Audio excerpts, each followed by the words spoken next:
Ladies and gentlemen, boys and girls, I just want to say from England, happy Thanksgiving to you all. It's game day. It's the day for the Bears to take on the Detroit Lions and destroy them, and I'm thankful for that. But first, time for the Fly Tailgate Show on the Bears Barroom Radio Network. Peace. This is the Bears Barroom Radio Network, and we're brought to you by the Verdoliak Law Group, fighting insurance companies since 1963, and BetChicago.com, your source for all of Chicago's sports and betting news. Hey, Bears girl, what's your favorite jingle of all time? Well, although I've got to say, it's the Kit Kat one. Give me a break, give me a break. Break me off a piece of that Kit Kat bar. Oh, yes, I'm loving it. Memorable, catchy, and instantly connects with the brand. You know who else is looking for a memorable jingle? TickSplits.com, and they're willing to give away a free ticket to the Chicago Bears Green Bay Packers game for a good one. I knew that. A ticket to the game, and we'll set up a meet and greet with the winner and members of the barroom and other barflies. It will be fun. Bears go, give our listeners some of the particulars while I try to come up with some TickSplits sample jingles. Like, for instance, how about this one? Like a good ticket broker, TickSplits is there. These, although, no, that's not a good one. No. Okay, here's what you need to do, Bears fans and Barflies. Step 1. Record an amazing, catchy 10 to 30 second jingle for TickSplits to use on their social media promos. It can be audio only or a video entry. Step 2. Submit it via Twitter and make sure you tag both at Bears Barroom and at TickSplits. Step 3. Send a copy via email to marketing@ticksplits.com. That's marketing@TIXBLITZ.com with Bears Barroom in the subject line. Contest runs from November 19th until December 5th, and the winner will be announced on December 10th. Full contest details are available on bearsbarroom.com. All right, you gave me an idea for another one. TIXBLITZ. No. Nothing like that? No. How about this one? You deserve some tickets today, so get up and call TickSplits. No, please make sure that you're not using any trademarks or copyright infringements. Be creative, and as Matt Nagy says, be you. So head over to Bears Barroom for all the details. Submit as often as you want. Just please make them better than Aldo's. It's an exciting time to be a Chicago Bear. Definitely have some dogs. I'm looking forward to getting out there with them dogs. What about the 5 that you'll see on Sunday?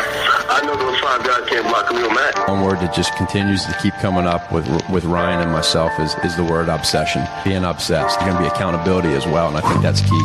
Obsess. Barflies unite, Barflies arise. Obsess. It's the Sunday Barfly Tailgate Show, and the Barflies are alive. Barflies unite. Obsess. Barflies arise. Being obsessed. It's the Sunday Barfly Tailgate Show, and the Barflies are alive. It's game day, the Bears are ready to roll, and so are the guys. It's a show to get you wise, no lies. Educating Barflies. Realize that Bobby dropping bombs is the double A be flipping burgers while the Diddy be wanting pot roast. First he's gone, now he's back. Where does he go? And Nicki Minaj, who disappears like David Blaine on the show. Last but not least, the Southwest Indiana's finest, calling all the angels. Now he's calling VG Highness. Yeah, Bobby Diddy, Nicki, Mr. Double A. Talking to Bears to get you ready on the Barfly Tailgate. Barflies unite. Barflies arise. I know those 5 guys can't block a real match. It's the Sunday Barfly Tailgate Show, when the Barflies are alive. Barflies unite. Barflies arise. Chicago Bear. It's the Sunday Barfly Tailgate Show, when the Barflies are alive. Barflies unite. Barflies arise. Being obsessed. It's a Sunday Barfly Tailgate Show, when the Barflies are alive. I'm not a big talker. I like to go out and use my actions to speak, and when I get out there and get on the field, you can probably sense what's going to happen. I want to win. Being obsessed. I know those 5 guys can't block a real match. Yo. Being obsessed. The Barfly Tailgate Show. Being obsessed. Begins now. Obsessed. Some may find the following disturbing. Discretion is advised.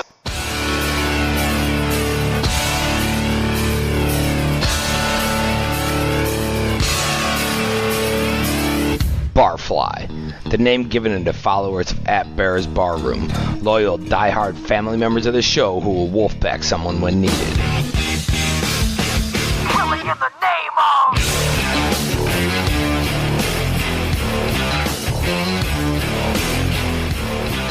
Happy Turkey Day, Barflies. The show must go on.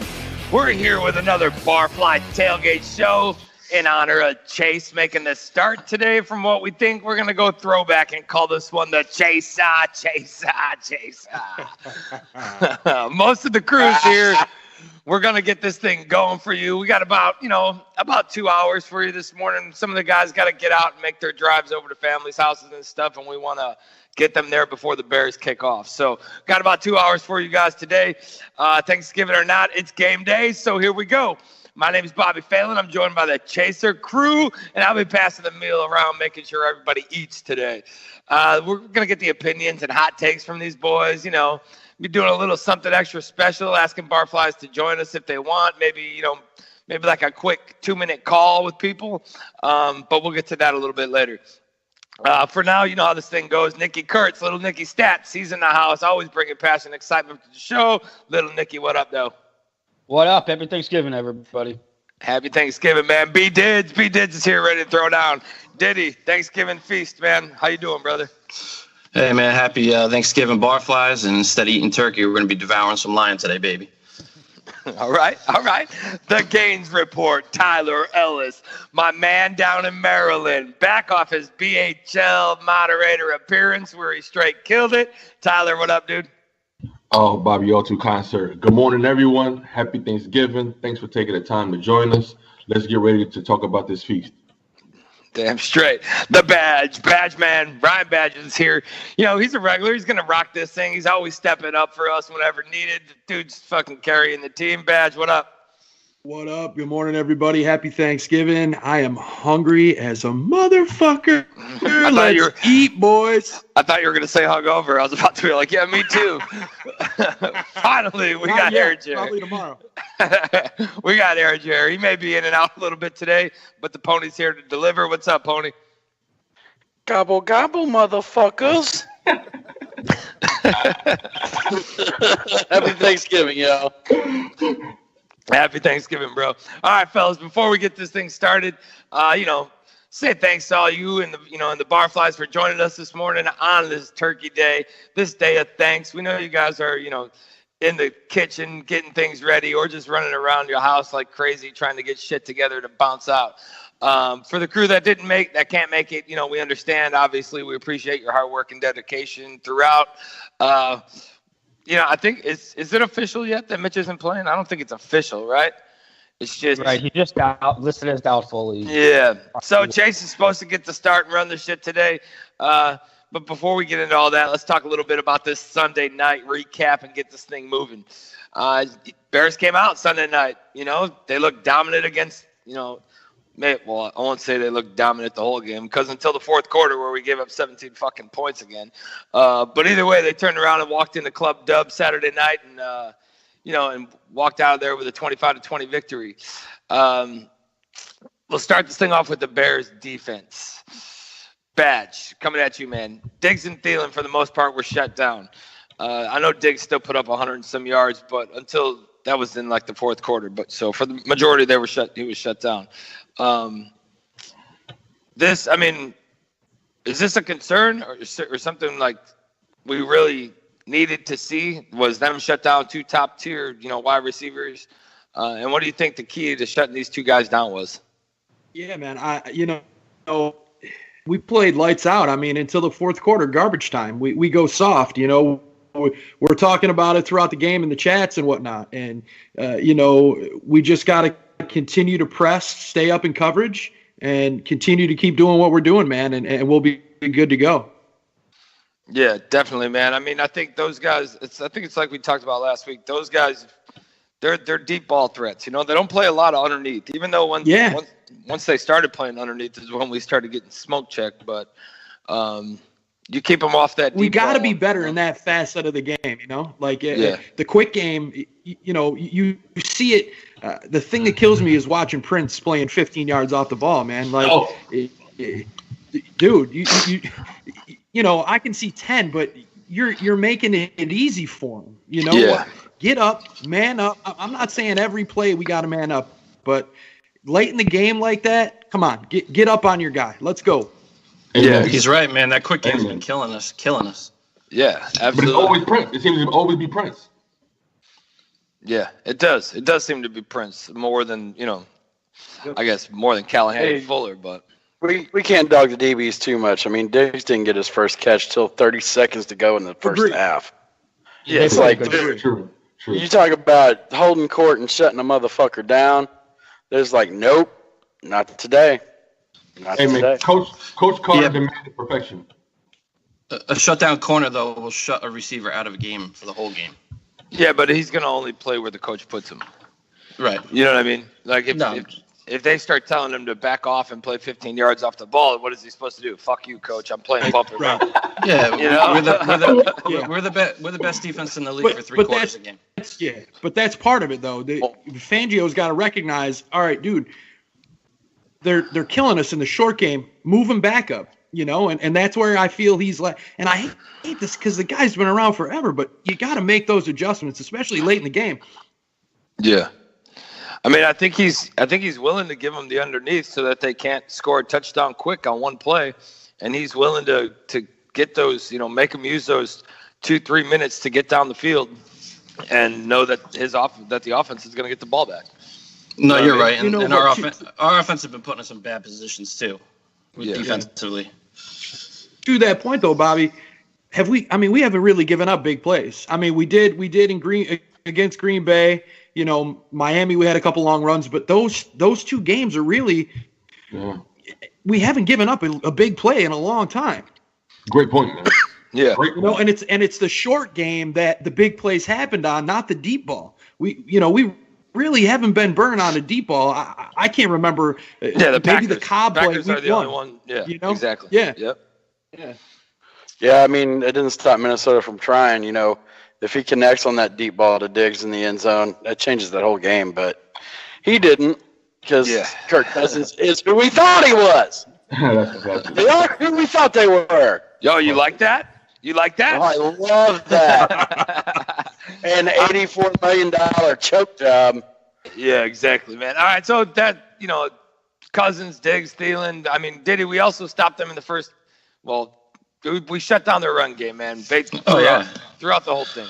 Cook and Murray, those dudes just got shut out, man.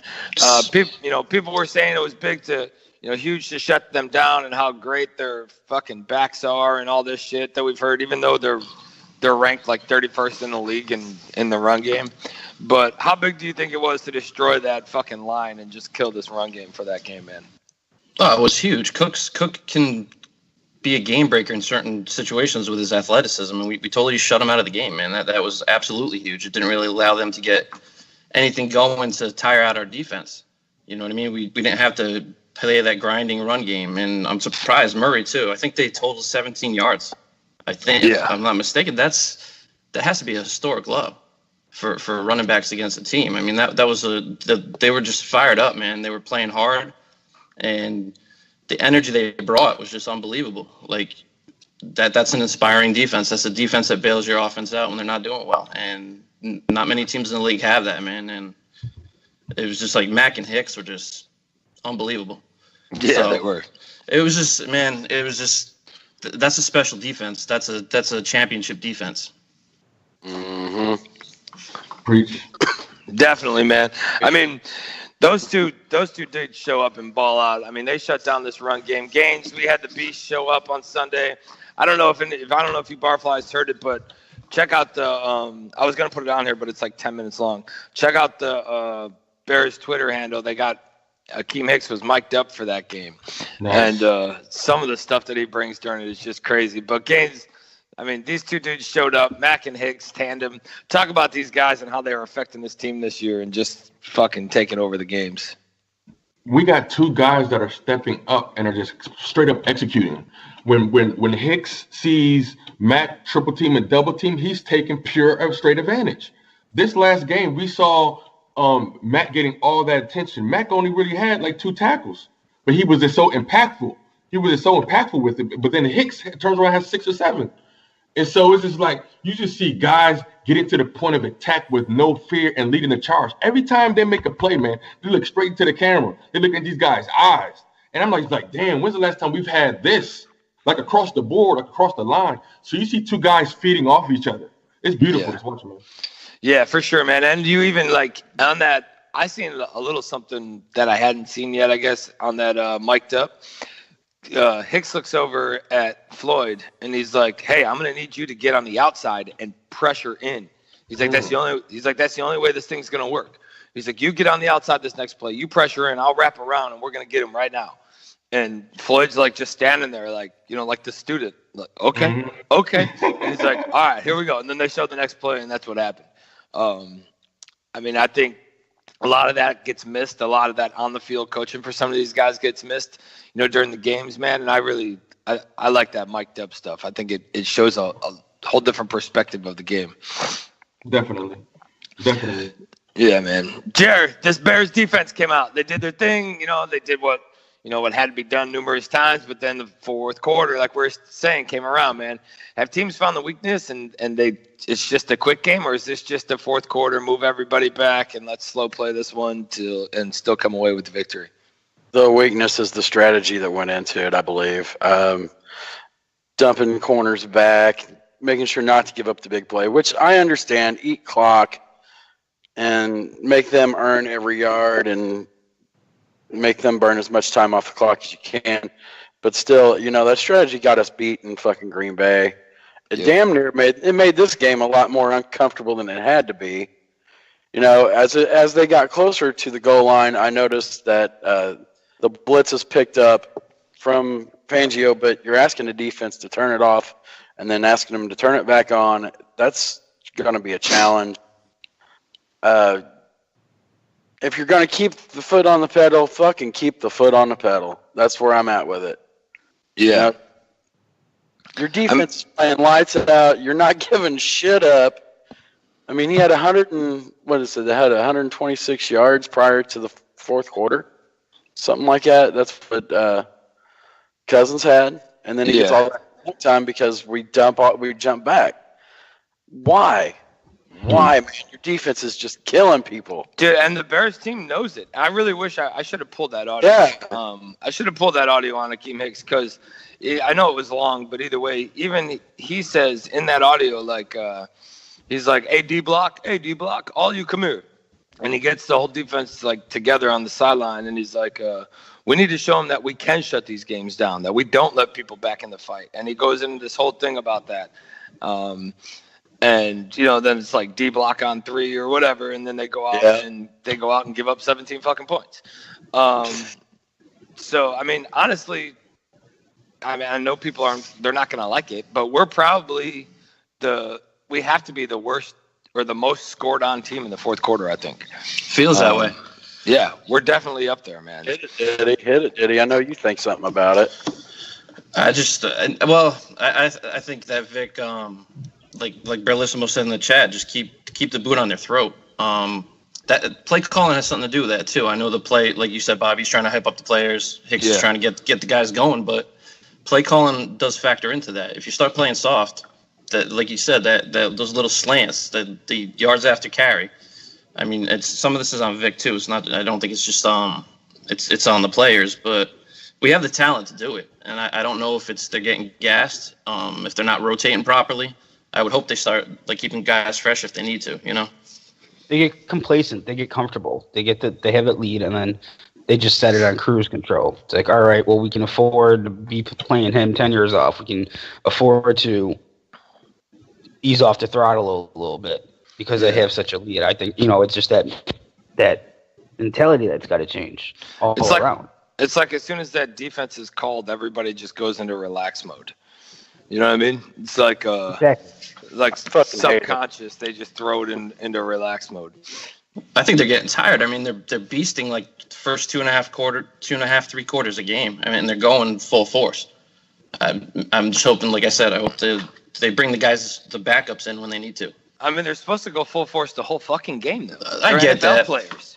Yeah, like, I don't. That's not with me, man, that's not an excuse. Like, this is a scheme problem. This is not a player performance problem as much as it is a mental performance problem because of the fact that your coaching staff says back off a little bit, play cover 3, play quarters across, you know. Yeah. Instead of being aggressive and then sending blitzes like you've been playing the whole game. I mean, once you get out of that mindset, it's hard to get back in. It's like you naturally become relaxed as a player. Yeah. Yeah, I mean, these guys are carrying us though. Like even with scoring, like they're playing very high energy. That's true. Yeah. Dude, these guys are doing something that no other defense in the league is doing, guys. I mean, you look at that game Monday night. You know, I mean, yeah, there were some turnovers and whatnot, but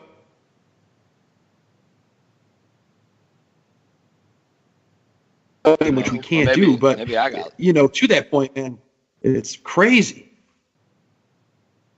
So I don't know if Badge broke up for y'all. Yeah, he did. Or maybe if it was my headset. But I heard what you were saying, man, and it is crazy that the way they're playing. I heard most of it. I think they are playing with a lot of energy, and you know, just they're starting to get talked about. You see people saying on the major networks saying like, "Oh, I don't know if people can come in and treat the Bears like that. Not with this defense." Nikki, I know we only had 2 sacks. We gained enough pressure to come away with 2 picks, though. One ending in, I want to say Callahan was in the red zone when he got tackled, and then Eddie Jackson obviously took that one in for 6. How important was this performance to the Bears getting after a so-called top team like the Vikings? It was good to see. You had that good, cushy little gentle feeling in your stomach. You know what I mean? Like, hey, this is the Bears defense. Cushy little gentle feeling in your stomach? Gentle. Hey, little warm fuzzy. It's just a little warm fuzzy feeling. Nicky's stuffing the turkey today. Go ahead, brother. I'm sorry. I am. It's when Eddie Jackson took it to the house, man. I don't think I screamed any louder at any point in that game. It was a confidence booster. It was all right. Well, our DBs are doing something now because that in my opinion, it's kind of been the weaker point. All the focus has been on our line and our linebacker so far this season. You know, and then to see our DB step up the way that they did, that was amazing to see, man. It definitely gave me a good feeling moving forward, especially, I mean, when you play the game that you played against Thielen and Diggs and Cousins, you got to give the credit out there. You got to give them a huge shout out, too. I mean, obviously, it all starts with the line, but those DBs had them covered. Yeah, they had a great game, man. They had a great game against 2 top wide receivers, a pretty good tight end, and although Cousins is, I think he's overpaid. I don't want him. But he still can pick apart a team, and he's shown that he can put points up on the board. All right, so let's switch over to this offensive side of the ball. I'm trying to move a little fast, fellas. I'm, sorry if it sounds that way, but that's exactly what I'm trying to do because we're only going 2 hours today, and I feel like I need to rush. Switching over to the offensive side of the ball, we didn't have a high-scoring attack on offense this week. Wasn't something that we did. I mean, we still came away with the W. We got in the end zone, got in the field goal range, and relied on our kicker to make shit happen, and he fucking pulled it out this week. Gaines, Anthony Miller, though, man. This dude he's easily my favorite pick. I mean, this dude comes out. I know he only had 2 catches, and I think he only had 2 catches, but one of them was for a touchdown.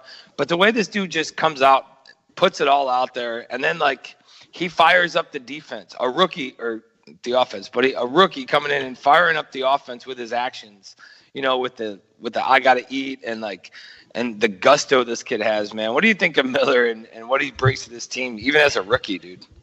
Bro, everything you just said right there, Bobby, is everything we wanted Kevin White to be, if you think about it.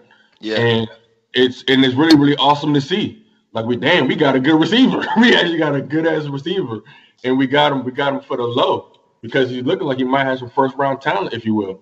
But he's becoming a reliable – it's a quarterback's best weapon. It's a quarterback's best weapon if you have somebody in the slot that you could depend on. and especially like you said, yeah, only 2 catches, but one of them being one of the only touchdowns, and that's clutch, man. Yeah, the only touchdown, the only offensive touchdown that we had. You know. Yeah, national stage rookie. You can't be mad at all. Yeah, it is clutch, man, and like, you know, it wasn't meant to go here with this, but either way, Trubisky and this kid working together and growing together, I think is going to be something amazing, man. And I mean, as long as they can stay healthy, and, you know, no pun intended on today, but as long as they can stay healthy, I think the chemistry works out. And I mean, I know you guys have seen it because we've talked about it a couple times, but Mitch misses this kid more often than he hits him. Yeah. That's just kind of where we're at right now. I think he's always going deep. Miller's he's a slasher. I mean, I know you're gonna go there later on with Gabriel. He's our slasher. He's trying to hit him on a deep corner, but it hasn't connected yet. Yeah, and when he throws it to him, though, it's either under or overthrown. Like, he can't get Miller's speed down yet. You know what I mean? I don't think he can. I wouldn't say that he's putting the ball in the best spot so his receiver could catch. No, fuck that. He's just throwing it up there, man. Yeah. And he doesn't have the timing down with this kid yet. Wouldn't it be nice if Chase did today, though? Oh, yeah. Man. It would be. But, I mean, I'm just saying that the missed opportunities with Miller, like to see him get some. Guys. Oh, my God. You understand tomorrow we're going to have a quarterback controversy? I know. Me and Diddy were talking about that last night. God, I hope not. We are. That's what's going to happen. Stop it. Seriously. Okay, here's the question that I was going to pose that I brought up. What if he throws for 404 touchdowns? 404 touchdowns. I'd be like, holy fuck.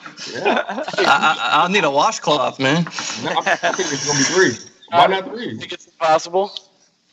I think it's totally possible, man. I mean, I know we put off script. It's so funny. I mean, it's the McCall Cutler saga all over again if that happens. But it's a great problem to have.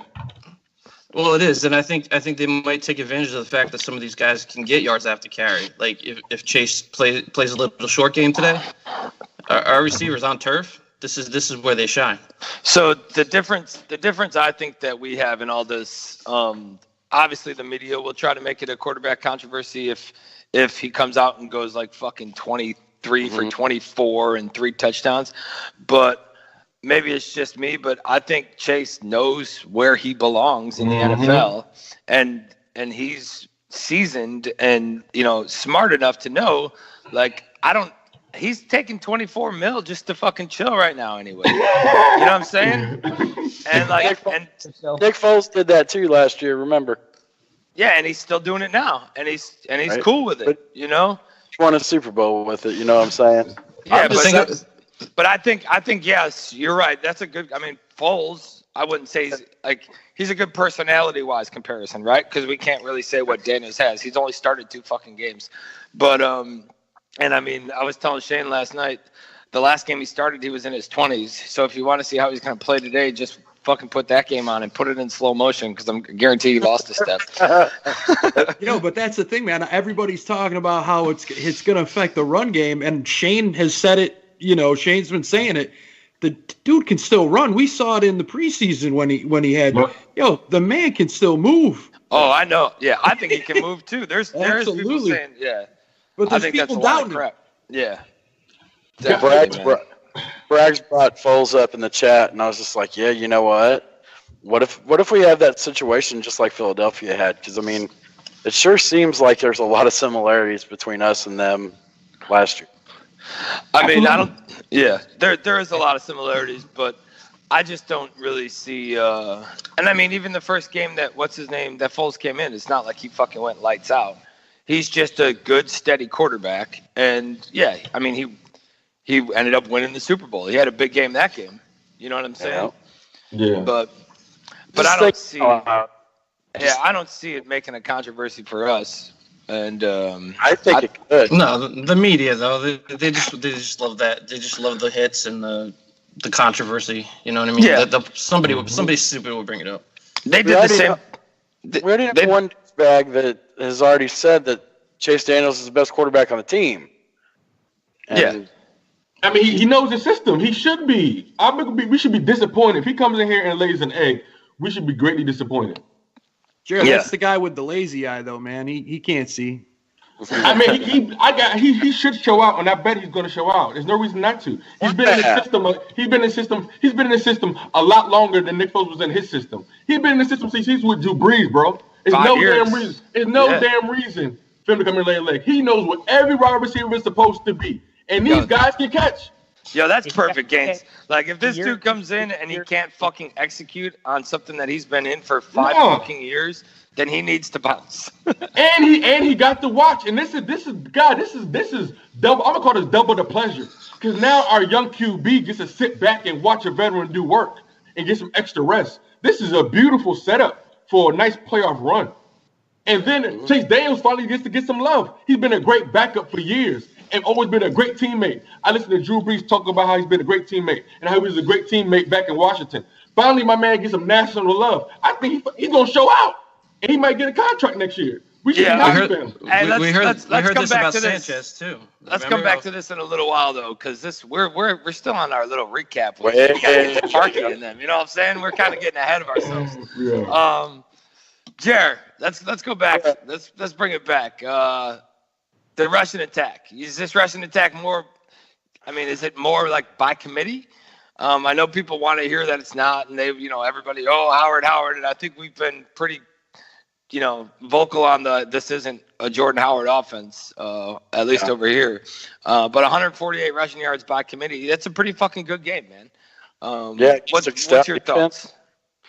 Against the stout defense, we'll take that any day. I'd like to see it more from the running backs than the quarterback for the reason that we're seeing today, because then you get a cheap shot from a shitty DB who Tariq Cohen makes eat his own jock, and then you don't want him open up your QB to all run the injuries and hits, but that's the way it is. I like that we went side to side a lot against Minnesota to try to open up Jordan Howard, and I completely agree with Phil that was a guy that was starting to get his rhythm, and we never finished it. Yeah. Being a running back, there's a lot of rhythm involved with it. It goes with your offensive line. It goes with everything. You start getting in that rhythm, getting that groove, and Jordan Howard could have single-handedly destroyed Minnesota. I thought. Yeah, they stuck with it. Of course, Witzman is kind of he's a liability in the run game. I just got to call it what it is. He's a liability. Great pass pro, shitty run blocking. Yeah, he's just a body at this point, But yeah, I think to get to your point, to get to the question, I think it is a running back by committee. I think that's for the team's benefit. Because I don't really want to see Howard get overexposed either, like he did the last 2 years. He got the shit kicked out of him for 2 years in 8 and 9 man boxes, 10 man boxes, because we didn't have a threat. Now we got threats all over the place. Like I said, when it comes to this running game, I always thought that we would be more play action off of it than we are. We're using the RPOs, but I think we had more of a.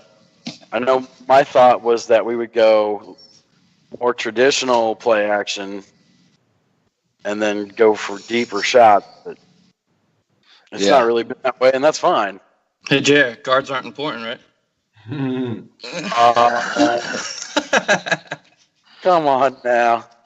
James Daniels can't even buy a beer legally. And he's a beast, dude. You can't. Revisionist history is yet to be wrote. Quentin Nelson has played well over at Indy. I'm not gonna lie. Man, love Quentin.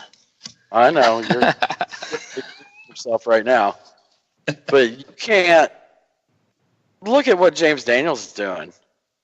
I mean, if Kyle Long's there on the other side, dude, but he's not, and that's going to be a question that we're going to have to really address in the next few years. Yeah, I mean, we're going to.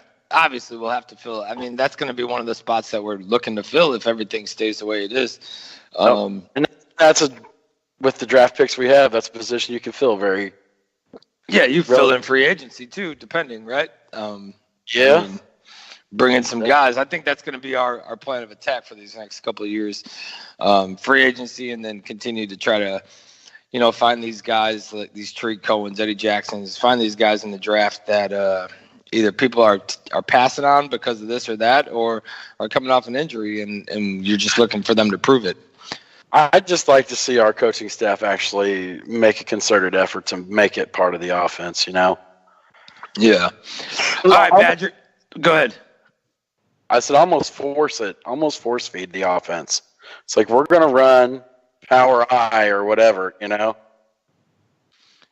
Yeah, I don't know if I'm down for that, but I get what you're saying. Yeah. Hey, that was so politically correct. I love it, Bobby. Yeah, like I'm not down for that, but I understand where you're trying to go. Hey, so I mean, we only produced one offensive touchdown this week. That was it, the one offensive touchdown. Badge, you think this is like a fall from grace a bit, or does it just, is it the Minnesota defense and we just couldn't do it, or is it, we just couldn't punch it in, man? Does it concern you at all? Not in the least, man. I mean, you look at Drew Brees and the New Orleans Saints, what they did against the Vikings. I mean, Mitch actually had better numbers against this defense than Drew Brees did. Not trying, I don't want to compare. I don't want to, but, Minnesota's got a decent defense. And, I mean, they're not the Chicago Bears, obviously. But, yep. I mean, I'm not concerned in the least. I think we did enough to get the win. I mean, our defense, you're going to have games like that. Your offense isn't going to put up 35 points every game, So the defense is going to have to help out. They did. And, I think the thing that if Mitch doesn't play today that hurts me, I would like to see him come back with a nice performance, similar to what he did to Detroit 2 weeks ago, so not seeing him today, if he doesn't play, it gives him a break, rest the shoulder, great. But I would have liked to see him come back, with a similar performance. So yeah, me too. Like in New York when we're all there. Yeah. Have him come out and just, yeah, exactly.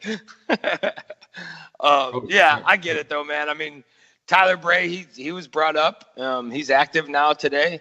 So it's looking more and more like Mitch isn't we're not gonna get that, little surprise motherfucker. Here I am, and we're playing this game today. But I'm okay with it. I'm really not concerned. I think Daniel will do fine. I agree, man. I think Chase is going to come out and light it up, and that's really it, man. Yeah. I want to see the run game, though. I mean, you guys were just talking. Jared was just saying, for Howard, if he gets in a rhythm, and I agree with Phil as well, man. Like, I thought we'd see a lot more under center play action type plays. So the fact that we haven't, maybe we can do that with Daniel this week. The guy that maybe those plays are in the part of the playbook we haven't got to yet. And maybe with Daniel, we will. And, I'd like to see it. Yeah, I mean, that's a good point, man. I definitely think there's more plays in the Daniel playbook than there are the Trubisky playbook. Yeah. That's an interesting statement. Well, he's been in the system longer. That's true, but talent-wise, do you think? I mean, I don't know, man. No, I'm saying intelligence-wise. Yeah, I get you. Intelligence-wise, there's definitely more plays in the Daniel playbook than there are the Trubisky one. Exactly. And even on Daniel's interview, he was saying how, there's things that he's learned by running certain plays that aren't taught to you when you get the play. And he's kind of been that piece for Mitch, telling him, oh, hey, kid, this is what you're going to see on this. I know it's not taught to you, but this is how it happens, or this and that. So he understands these things, as he should, man, but he understands these things better than Mitch does. It's not a knock on Mitch. It's just how it is. He's fucking been around longer. He's been in the same offense longer, and he knows fucking more than Mitch does. You're right. You're definitely right, man. We should be able to see things properly executed, and I don't know if how much we've actually seen from this offense. Well, what's in the playbook? You know what I mean? Yeah, and I mean, it's fucking Detroit. Yeah, absolutely. It's not like you're going against the best defense in the league. If you can't come in and fucking beat Detroit with all these weapons and so many years in the system, then there's gonna be fucking questions. Yeah. I hear there's news on the fantasy front on that from a certain Nicky Stats. Oh yeah, Nicky, what do you got? Yeah, Got something? I think Nicky made a move in one of his leagues. I did. Oh, full ball washer. Starting quarterback this week. Oh shit. That's a bold strategy, Cotton. Let's see if it pays off. 7-3. I'll be 8-3 by the end of Sunday. Hey, Thank you Nicky, very so let's go to you, man. Not on the picking up Chase Daniels. That's gonna be a long game though. At the end of Sunday, like we're playing today, man. Played in fantasy, bro. All right, all right. 8-3 instead of 7-3. Oh, I thought you were talking about our record, man. All right. Hey, so let's couple more questions. Let's wrap up this Minnesota game. Nicky, the defense. I mean, they stepped up. They scored when they had to. Is this just one of those games where we needed the defense to carry us, man, and get it done? And we would just let our offenses go toe-to-toe a little bit? Well, our defense, every single turnover that we got, in the last 4 games, we have scored against the last 4 opponents. We have scored 68-9 in the first half and haven't trailed. In that span, the defense scored 2 touchdowns and only allowed 1. Okay, last game versus the Lions, we sacked Stafford 6 times with 3 takeaways, and last week the roll continued. Okay, we definitely needed a strong output from our defense for this game. As far as carrying, not the word that I would use, but our defense was definitely the stronger suit in that matchup, and we definitely needed them to show up. They did their jobs, and they also put us in pretty good field position on every one of their turnovers. So it was definitely a strong showing that we needed and seeing out of them. And I foresee that momentum carrying us into this week and next week and so on. It was definitely a much needed defensive performance last week. Yeah, man, the defense stepped up. I'm thinking that they just do the same thing today. I don't see any stop for these guys. You know what I mean? Especially when you do it. Yeah, when you do it to the team, they've done it to every team. They just kind of give it up at the end. You know what I mean? I think I know we've already touched on it, but that's just something that's been happening. Hey, so Barflies in the chat room, we're about to wrap up this Minnesota game here in a minute, but we're going to do a little Thanksgiving shout out here shortly, and I'm going to honestly go on Skype and just start fucking adding people to a call. There's a lot of you that I found. Oh, shit, boys. There's a lot of you that I found on Skype, and I'm going to start adding people to calls, and it's not going to be like a whole show thing. We're just going to add you to the call. We're going to do give you your 90 seconds to tell us what you're thankful for when it comes to Bears football in the bar room, and then bounce out. And we're going to just try to do a fucking round robin and just drag all kinds of people in here and do this thing. So we'll see how this thing goes. But before we get to that, let's wrap this little piece up with Cody motherfucking Parkey. 3 for 3, a 33-yarder, a 41-yarder, a 48-yarder. Dude came through after just destroying the fucking uprights the week prior. It's like he had a vendetta against those things, man. But he came through with 9 points, and we only won the game by 5. So, I mean, he basically, you could say he single-footedly won the game for us. Diddy, what's your thoughts on the Cody comeback, man?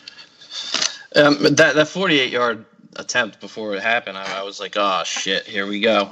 And Nagy had that grin on, man, like that confident grin. And it's part of what it brings us all into this game too is it's a story, right? Like it starts the draft and the whole it's like all year thing for most of us.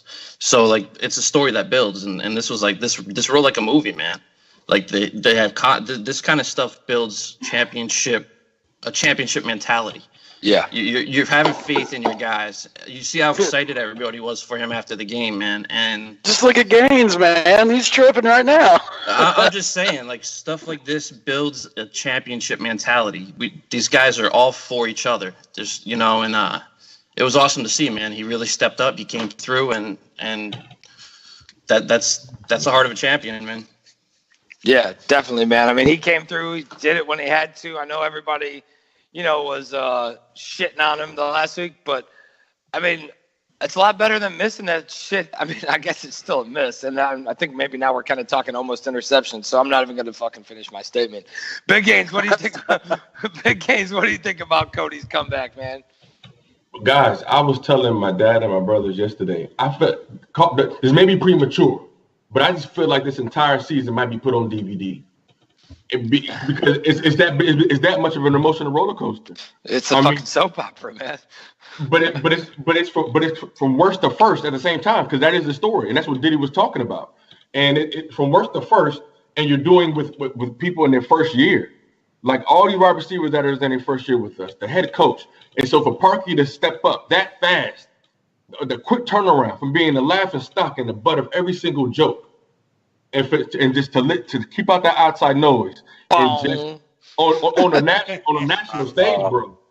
I mean, just all his extra points. I mean, the extra points. I mean, that was clutch. That showed that was clutch, man. That was just wow. You can't do anything better than that for a better response. Yo, he's got balls, fellas. I mean, come on. He said it, even after the Lions game, he's like, I know I'm a good kicker. I know I'm a good kicker. So he took some shit. He deserved it, but he owned up to it. He worked on his craft, and he was money. I mean, I'm not going to lie that when he went to kick that 48-yarder, I was sitting here shitting my pants. I was like, oh, shit. If he was this, man. Like, do you want your job or not? Like, this is for real. Like, if you miss these kicks, could be it for you. Absolutely. This could be it. And so. I wonder talking about Trevecchio last week, if he's an option. Wait, whoa. Yeah, dude, I went out and picked up Cody Parkey last week. I know I put it in our little chat, but I went and picked him up because I honestly was more on the blowout side of this whole thing. I didn't think we were going to give up those points at the end, and I thought for sure Nagy was going to send him out there just to build his confidence again. You know what I mean? And I was like, yo, this dude's going to kick like 4 or 5 fucking field goals. So I went and scooped him up. You noticed that he took a timeout after Minnesota took that last timeout. He had to think about it for a second if he was going to put him out there for that 48-yarder. Yeah. And I was like, oh shit. And I love the kid. I'll tell you what, if he fucks up against Detroit, there's that Trevecchio kid out of Atlanta, man, who just got put on the bench. If he fucks it up, I'd go take a look at him and bring him in right away. I do miss Robbie, man. I'm not gonna lie, but that's a topic for a different show, I guess. Yeah, definitely. What do you think about the confidence in him in the extra points, though? I mean, I get, I listen to Nagy's press conference and whatnot. I'm a guy. I want to go for 2 every time. All right, yeah. But why not? Take the 1. I mean, yeah, in the end it helps, but. I was a little curious as to why not get him out there for the extra points. I still think there's confidence issues in him. I think he wants to believe in him, but he's going to have to earn that back a little bit. You can't do what you did against Detroit 2 weeks ago and just go tong, tong, tong, tong, and have one game and say that everything's okay. I mean, Patrick Manley said on the score, 8 kicks, the next 8 kicks, then he's back to normal or whatever it's going to be. It takes 8 kicks, just like in baseball, or whatever. It's the last 10 games. You judge him off the last 10 games, and that's how you put your assessment on. And so he had a great showing, but he has to continue with this. He should be zeroed in. We can't go into with this type of anxiety. The thing that I noticed with his kick is the kicks last week. He was driving the ball more. Right. Lower. He was actually looked like he had something behind it. And the ones against Detroit, he looked like he floated. And I think that comes back to the point where we were all saying in the bar room on 100 Proof and everything, it was get to Soldier Field and kick, man. Get out there and practice. Yeah. We all said it. And finally, they decided, oh, well, we're going to go to Soldier Field and practice. And I think it made a difference. Yeah, dude, I'm kind of on the opposite side though. I think I think that not on the Soldier Field practicing thing, but I think even if this kid comes out and say he goes 2 for 4 or whatever, I don't think he's going anywhere. Yeah. I don't think we're bringing anybody else in. He's under contract. Well, yeah, I mean they could still cut him, but I'm just saying I don't think that he's going anywhere. I think they're just gonna keep the confidence in this kid and keep it going, and he would have to really just fucking be, obviously after what happened where he misses 4 in a game, how much more ass do you have to be before they even bring in competition? I think the fact that because we won the game, I think it saved him. Yeah. I mean, he'd have to barf it. Yeah. I mean, you've seen Crosby up in Green Bay miss 5 that day, and they lost that game, and he's still kicking for him. But he has longevity. He has longevity. He just got with us this year. Yeah. And so I think the fact because the coaches knew he's giving them shots, but you can't let $10 million walk out the door. That's like back in the day. That's like a number 1 receiver money. You can't just let $10 million walk out the door. Yeah. You can if it's costing your team. But he hasn't cost us yet. That's the thing. Yeah. It cost us in Miami. Yeah, once. Yep. Well, 9-2 wouldn't be bad right now. But we're in first place. Yeah, you're right. After today. Dang. You know, I mean, Gates is a parky pusher. No, I'm just saying, man. He's a fucking Cody Cutler. That sounds like a T-shirt. Parky pusher. The Cody Cutler. All right, boys. Yeah, go ahead. Yeah, let's just hope he keeps driving the ball like he was doing last game. If he does that, then he should be money. All right. Yep, you're right, Cody Cutler. Hey, all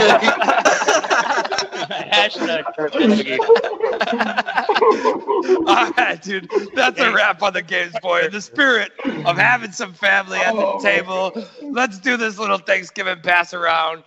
We got a little Thanksgiving song for you. So we didn't write it, so don't fucking leave.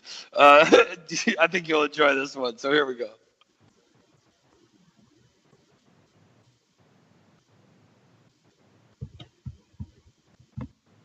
Didn't even play it.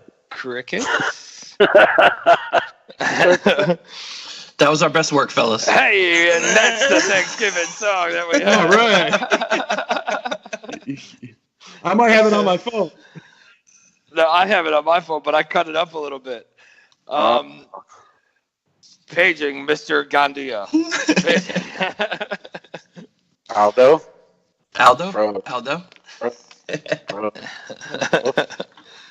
All right, let's move on. Yeah, so the drop that we have is the damn the turkey song, the Adam Sandler one. All right, Bobby, sing it. No. Love to eat turkey. No, we definitely am not singing it. But like we said a second ago or before this, we're gonna get around to the Barflies and start calling people up and getting them on the Chaz just put in the chat. Great song, guys. Thanks, dude. We're gonna start getting around and calling up Barflies and getting them in this conversation. Just a quick little piece. You're gonna tell us what you're thankful for on this Bears season, or from the bar room. And, we'll go from there. Shane's in the chat. He just said he has risen. We need Aldo to rise up. Did Shane really put that in the chat? Yes. That's fucking awesome. He says, I have risen. Well, let's start with us, man. Let's start with us and kick it around the room a little bit. Let's start this one with little Nicky Pockets. Little Nicky Pockets, why don't you tell us, make it quick though, dude. Don't fucking draw this shit out. Tell us what you're thankful for the Bears football or the bar room this year. I am thankful for each and everybody over at the Bears bar room. Aldo, Phil, Shane, PG, all of you guys, Mikey, Mike Moore, just everybody, man. I couldn't be more grateful and thankful. We love all you guys, and thanks. All right, thank you. Oh, sorry, I thought you were done, man. I don't know what's up with these mics today. We got all kinds of problems. Fucking, they decided to take Thanksgiving off. Badge, coming your way, man. What do you think? What are you thankful for? I am thankful for Akeem Hicks and Khalil Mack and everybody at Bears Barroom. I'm thankful for you guys for getting me involved, and happy to be a part of such a great thing that's happening with BearsBarroom.com, Bears Barroom Radio Network, and just excited to be a part of this. I'm happy. I'm thankful for the Barflies. Everybody getting involved and being part of this thing, man, that's really something great and is going to continue to be. Hell yeah, man. Diddy, coming your way, man. Thankful for my wife, Nicole, my kids, Logan and Ava. The hard work that these guys at the Barroom put forth, man, to be able to open the opportunity for us to be able to sit here and just talk football, just kicking it with the boys, you know what I mean? Aldo, you ran a marathon this week, man. All live shows. It's just it's just the dedication and the hard work these guys have put in to build what this is now and where it's going to go. I just appreciate that effort because, like I said, it opened up the door for us to be able to do this and just kick it and talk Bears. And Barflies, just thank you for supporting us. Damn straight. Hey, so like I said, we've added one already. Frankie Myers, the Jotchi's on the line. Jotch, happy Thanksgiving, man. How's things going? Tell us what you're thankful for today in the Barroom and Bears football. Yo, I'm so thankful for my 7-3 Bears today, baby. Damn straight. Oh, yeah. and you already know I'm thankful for all my homies at the Barroom. Aldo, Shane, Bill, Trey, all you guys, my fucking homies. Let's go. Damn straight, man. Chachi, thanks for joining in, man. We're going to keep this round robin going. Happy Thanksgiving, brother. Happy Thanksgiving, Chachi. Happy Thanksgiving, man. Later, man. Air Jer, what are you thankful for, man? Kick it for us. And I can't tell you how thankful I am just for my guys here. We've been working on this. A lot of you don't know. We had been working together on this since January. And we finally got our shot. And thanks for Phil and Shane and Aldo for giving us our shot. And I hope we do the brand proud. It means a lot. It just means a lot that we have an opportunity to be brothers on air. It's amazing. And I also want to be thankful for John Gruden being a dumbass and giving us Khalil Mack. Oh, yeah, 100%. I think we're all thankful for that. Nope. Did I get everybody? Did I miss anybody? Oh, no, Big Gaines, I didn't get you, did I? No, fam. All right, man, hit it up. It's cool. Bro, I'm thankful for Mitch, Nagy, and the leadership. Ryan Pace setting the tone. It just changed the whole culture of our team looking for the next 5 years. And then, man, I can't even put it into words, bro. Like this week in general, like you guys were saying, what these guys do is unreal. This is not easy. And this is like this week I just gained so much more perspective and respect. I appreciate you guys so much. Like you guys were working on since January. For you guys to invite me on, and for Doc and Shane, all you guys to believe in me, man. For all you guys to believe in us, what we could do together collectively, man. It's been awesome, bro. And what are the chances that the Bears are riding our first place wave throughout the whole season? And as we all come together, and the ballroom is growing, and it's epic, bro. And I'm just honored to be a small piece of it. Hell yeah, well put, brother. Well put, man. Hey, so we got Chris Sandlin. The Sandman's on the line. Sandman, happy Thanksgiving to you and yours, brother. Why don't you go ahead and kick it real quick? Let us know what you're thankful for and all that. Can you guys hear me? Oh, yeah, we can hear you, man. Hey, what's up, Barflies? What's up, Barroom? Happy Thanksgiving, everybody listening, everybody around the United States of America, and especially the Bear fans. And Mexico. So this season, oh, yeah, and Heidi and Pablo and all our friends in Mexico and BG in Canada. And of course, even though they're not celebrating it, those from across the pond that we all know and love. Yeah, definitely, man. I am thankful, probably number one, to Ryan Pace for putting this shit together. You know, if it wasn't for his vision of this team and him finally getting to choose the coach he wanted and going out and having the balls to make the trades and moves he has for this team, we wouldn't be where we are at today at 7-3 in first place. Definitely. So I'm also thankful for everyone at the bar room that gives my weekly Bears fix purpose. And now that we have almost a show for every day, you know, I get to interact and listen and talk what I've wanted to do for years. Yeah, man, the thing's growing. It's growing. It's taking off. You know, it seems like every day, or for fucking like more than half the day, I'm listening to the fucking Bears Bar Room radio, and all kinds of people go at it, man. Yep. Guilty. Yeah. I'm definitely thankful we have this on podcast because, you know, can't always listen to live. So when I'm getting up and driving at 4 a.m., man, that makes it a sweet ride to work. Yeah, definitely. And I used to save them all doing a drive back and forth to South Carolina, North Carolina, and I would just listen to them all on the drive, but I haven't made that drive in a while. So, you know, and saving them kind of sucks, man. It's like you're sitting waiting. But, all right, Sam, man, happy Thanksgiving to you and yours, man. Tell Heather we said happy Thanksgiving, and thanks for crossing over and, you know, becoming a Bears fan. And of course, a fucking awesome Barfly, man. All right, I will do. Thanks guys. Thanks, Chris. Take care, Chris. Barfly. Yeah, that's one of Gaines' super flies, man. Yeah, that's my guy. That's my guy. Yeah. Gaines, we need like that. Ding ding ding ding ding. I was hoping we could play his music. I wanted to hear a song. Dude, you want to hear a song here? We got a little song for you. I think it's queued up and ready to go now. Let's see. Love to eat turkey, 'cause it's good. Love to eat turkey like a good boy should, 'cause it's turkey to eat. So good. Turkey for me, turkey for you. Let's eat the turkey in my big brown shoe. Love to eat the turkey at the table.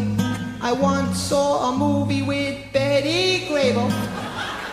Eat that turkey all night long. 50 million Elvis fans can't be wrong. Turkey lurkey do and turkey lurkey dap. I eat that turkey, then I take a nap. Thanksgiving is a special night. Jimmy Walker used to say dynamite. That's right. Turkey with gravy and cranberry. Can't believe the Mets traded Darryl Strawberry. Turkey for you and turkey for me. Can't believe Tyson gave that girl meeting. White meat, dark meat, you just can't lose. I fell off my moped and I got a bruise. Turkey in the oven and the buns in the toaster. I'll never take down my Cheryl Teague's poster.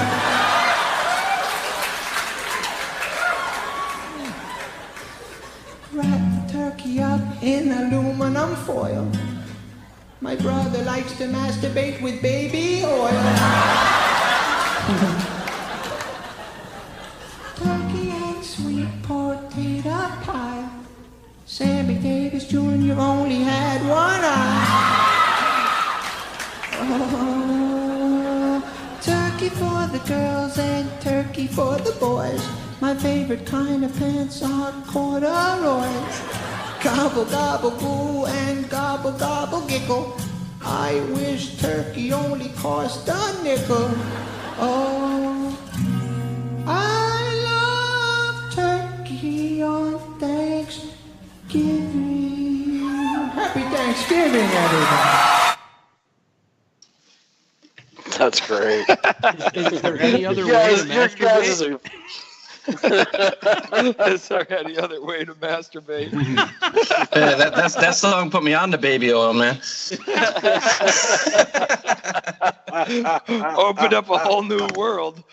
A whole new world. I was only like 13 or 14 when that came out, man. Yeah, me too, man. I mean, that song came out. We were in high school, I think. Well, I was at least. Baby oil stocks went up. As long as you're not going at a medium bass. Hey fellas, we got another Barfly in the Skype chat right now. Chaz Robertson's here. Chaz, happy Thanksgiving, man. Let us know what you're thankful for. Hit it. Hey, happy Thanksgiving, guys. I'm thankful for my family, job I got, and man, I am thankful for my aggressive ass organization that finally did what was necessary, become a relevant franchise in the modern NFL. That is good shit. Damn straight, man. All right. Uh-oh. Chaz, I think we caught you on your way. You're on your way to a little Thanksgiving thing or what? No, I'm an over-the-road truck driver, guys. I'm working. Oh, damn. Well, hey, I mean, if you want to, throw it in the chat where you're driving today. Maybe our Barfly lives nearby. We'll have you over for Thanksgiving, brother. All right, Chaz, enjoy your Thanksgiving, man. We'll talk to you. Later, Thanks, Chaz. Bro. Thanks, Chaz. Guys on my headset, but apparently it didn't want to get on. So, what did you say? I said you need to throw in the chat room where you're driving, and maybe maybe a Barfly lives nearby. You can go have Thanksgiving dinner. There we go. Yeah, no, I'm in Southwest Indiana today. Headed to Maryland. Oh, you got Air Jer. You're in Air Jer County. 60. Thank you. All right, well, hey guys, thanks for calling me. I love listening. I love being able to be a part of the show. I got a theory on why the defense sucks in the fourth quarter. I think they're trying to save them physically. They're not playing them as hard on purpose. Okay. All right. That might be a good point. So if you take one quarter away from every game, it's like they play a couple less games. That's basically what we're saying, right? Yeah, I think they're not having them play as hard in the fourth when we've got the lead because we're going to win and they don't care about yards. Yeah. Exactly what it looks like. Hey, okay, that's a good little theory. Yeah, good point, man. All right, Chaz, thanks for joining us, brother. We'll talk to you soon. Stay safe out there and happy Thanksgiving, dude. Happy Thanksgiving, guys, Barflies, and everybody involved. Thanks, brother. Happy Thanksgiving. Dude, I told you I was going through Skype just seeing how many people I could find. I'm just gonna start dialing up Barflies, man, and getting them in here. So it's cool, man. I like it. I'm enjoying it. I love it. Yeah, I know it's kind of off the cuff, but it's still Thanksgiving, brother. It's a holiday, man. We got to get the family. The family has to be at the table at a holiday. You can't just fucking not have the family at the table. You know what I'm saying? Absolutely. Right. And we got somebody else here. We'll see what happens here in a second, but we're dialing up somebody else that I don't want to ruin any surprises or nothing. I mean, but we'll say it's not really a I don't know. Maybe I'm just wording it the wrong way. Hey, so Chaz was right over there by you, Air Jer, or what? I don't know. We're waiting to see. He's not really put anything in the chat yet. As a responsible driver, he shouldn't. It's true. Oh, yeah, we got a star. Uh-oh. Star is born. I see it. You see that? Yeah. All right. No. There she is. Hey, girl. Hey, Heidi. Happy Thanksgiving. How are you doing? I am doing fine. I thought you had enough of me yesterday, but absolutely not. No, we're just getting started. Man. Yeah, not at all. We thought you did an awesome job on 100 Proof last night. I know you said you were embarrassed or you didn't think so, but I'm telling you, the Barflies loved it. We thought you did an awesome job, and we just figured we'd let you know and get you involved in this Thanksgiving special. Now, do you celebrate Thanksgiving or no? not in Mexico. I celebrate it because I have an American family, but not in Mexico. Okay. So you're cooking a turkey, or what are you doing today? I'm not doing anything today. Those are the best days, though. Yeah, well, we got some music playing in the background for you. Well, that's good. I mean, either way, the only thing that's different for any of us today on Bears Football Day is that we're going to eat a lot of damn food and watch football instead. Yep. Oh, good for you. Good for you. Same day for me. A regular day for me. Yeah. Have fun. All right, Heidi. Well, happy Thanksgiving. Thanks for popping in and joining us. And we'll see you next week. Well, a couple weeks up in New York. Yes, I am so excited and just waiting and counting hours and minutes and seconds. I know. Looking forward to meeting you, Heidi. Yeah, can't wait. Heidi. Absolutely. Same here. Boys, she will kill you. Ask Shane. Thank you. I love you very much, and I'm thankful for you and the Bears Barroom and everything around you. Thank you. Awesome. Thanks. Thanks, Heidi. We'll talk to you. Bye-bye. Bye-bye. All right, we might have one more. I'm trying to see here if this is gonna go. We might have one more, and then we'll do some what's it called? Some pre-records that we have. So we'll see how this goes. But see about dropping one more in here. You see, he added he said where he was, right, Jerry? Where he put in the chat where he was at. Yeah, he's in Plainfield. That's a little further north than me. Oh. Well, you South boy. Yeah. Can't get there from here. No. Sure can't. All right, guys, let's go ahead. We're gonna run in with some of these recordings, some of the drops that we have. Some guys that wanted to give a special Thanksgiving message out to you guys, and then we'll roll from there. So let's go ahead and hit those. Hey Barflies, it's John Buffone of Buffone 55. I'm pretty thankful this season for a number of reasons. First and foremost, the Bears are relevant again. Last year at Thanksgiving, we had a lame duck coach and skill position players that couldn't start at the Citadel. Now, there's excitement, there's hope, and most of all, there are wins. As we go around today saying what we're thankful for, let's be thankful that we are making progress. I'm thankful that the Bears are no longer a laughingstock, and I'm thankful that I can enjoy this team with the best fan base in the entire world. I am and forever will be thankful to Bears Barroom and all of the hardworking hosts, producers, social media managers, and of course, you, the Barflies. You have given me an outlet to talk about my most favorite thing in the entire world, the Chicago Bears. So raise a glass, grab a turkey leg or a tofurkey leg, whatever you like, it doesn't matter, and let's bear down this Thanksgiving. That was awesome. Dude, Buffon was on the clock. 55 seconds. He had to get his piece in. That was awesome. Love the energy. Hey, we got another one for you. A little. Happy Thanksgiving, Barflies. This is your old buddy Tooch. You might know me from Bears Barroom radio shows like Fantasy Football Goon, Box Office Bros, and Barfly Tailgate. I love the holiday season, the memories, the food and drink, and the football, of course. It's a time for family and friends and telling them you love them and appreciate them no matter what. Remember, you can always drink to the point of inebriation before telling them how much they mean to you, because there's almost always booze flowing. And with that said, let me tell you how thankful I am for this Bears Barroom family and for this great Bears football season. I'll raise my glass to the continued success of our radio network family. Thank you to the fans, the Barflies, and to our barkeeper for making this the best Bears fan family community in the world. Cheers, Barflies!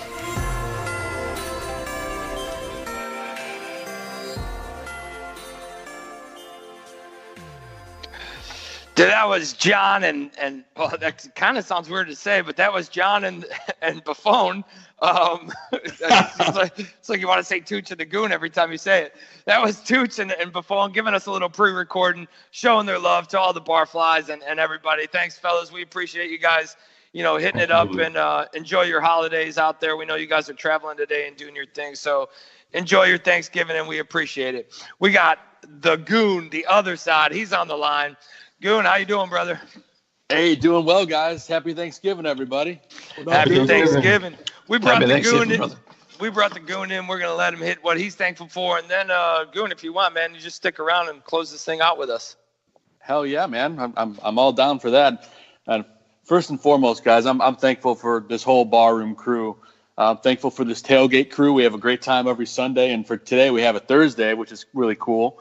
Thankful for all you guys. Always have a blast with you guys on the air. And then I wouldn't be able to do this shout out without praising and being thankful for Aldo for giving us all the opportunity. Aldo, you are the man. Thank you for putting this beautiful thing together. And then I'm just thankful for my family and my friends. Looking forward to this year. I got engaged a few weeks ago. I'm thankful for my fiance, and looking forward to getting married next year, man. So cheers, everybody. Happy Thanksgiving. Awesome. Hell yeah. Nice work, Joe. Hey, so, I'll just wrap this thing up. I think, we're thankful we ain't 2-10 at this point like we were last year. Of course, we're thankful for Mr. Gandia, the Bears Barroom Godfather, for bringing us all together, and just creating this thing that we have, and making this family thing, real. And Aldo, thank you, man. We couldn't do it obviously without you. We appreciate everything you got, bringing dudes together that are all over the United States and across the world, really. And just out of all this, we got a bunch of people meeting in fucking at different games, and it's a whole family thing, brother. So we appreciate it, man. Hey, so I lied. We have one last person on the line that wants to give a Thanksgiving message. So Dead Air Jerry, you there? You guys hear me okay? Oh yeah. That guy sucks himself. Dead Air Jerry, why don't you go ahead and tell us what you're thankful for, man? I'm sure it involves something in Canada. Yeah, I'm just sitting here getting ready to baste my Canadian bacon turkey. What are you guys up to? I got Carrie standing here next to me asking me what the hell she's supposed to do with the turkey right now, and I'm like, damn, woman, you hear me talking? Oh yeah, I know all about basting meat. Pretty much.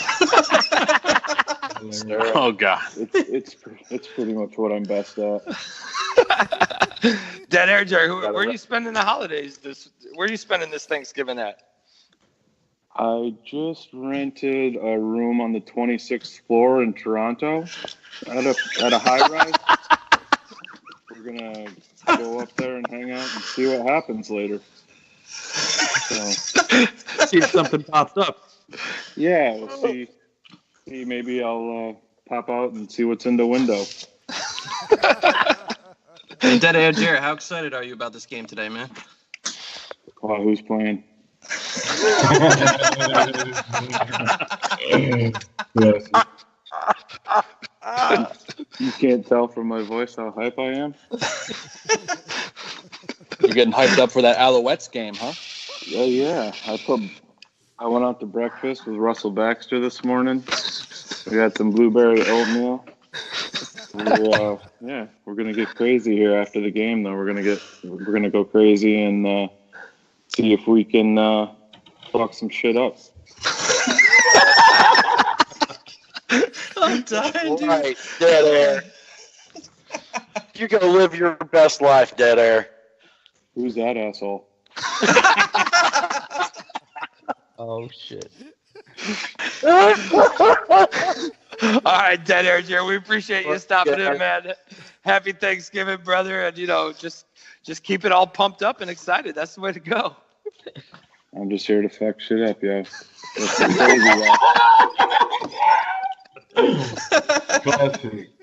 Classic. Gobble. Dude, Dead Air Jerry had to come in and give us a little Thanksgiving love. He's here for the party. Feel free to stick around if you want, Dead Air. I mean, it's all good. Hey, smartest man just jumped on. Hey! I've been waiting for him to fucking jump in, man. I mean, I tried to call him the smartest man. He wasn't answering. Dead Air just lit a candle and he said he's going to go in the bathroom and had to rub one out. So I had to take over the phone call for him. Shane, what's up, brother? Happy Thanksgiving, man. How you doing? You too, guys. What's going on? You guys know, ready to usher in the Chase Daniel era here? Yeah, man. For him, man. We're ready. Oh yeah.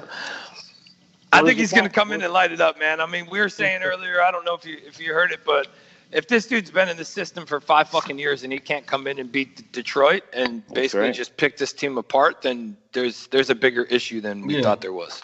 Yeah, we talked about it last night. I think that's the big thing is he doesn't have to come in and ball out. We got the superior defense and we got the playmakers on offense that can essentially make him just a game manager.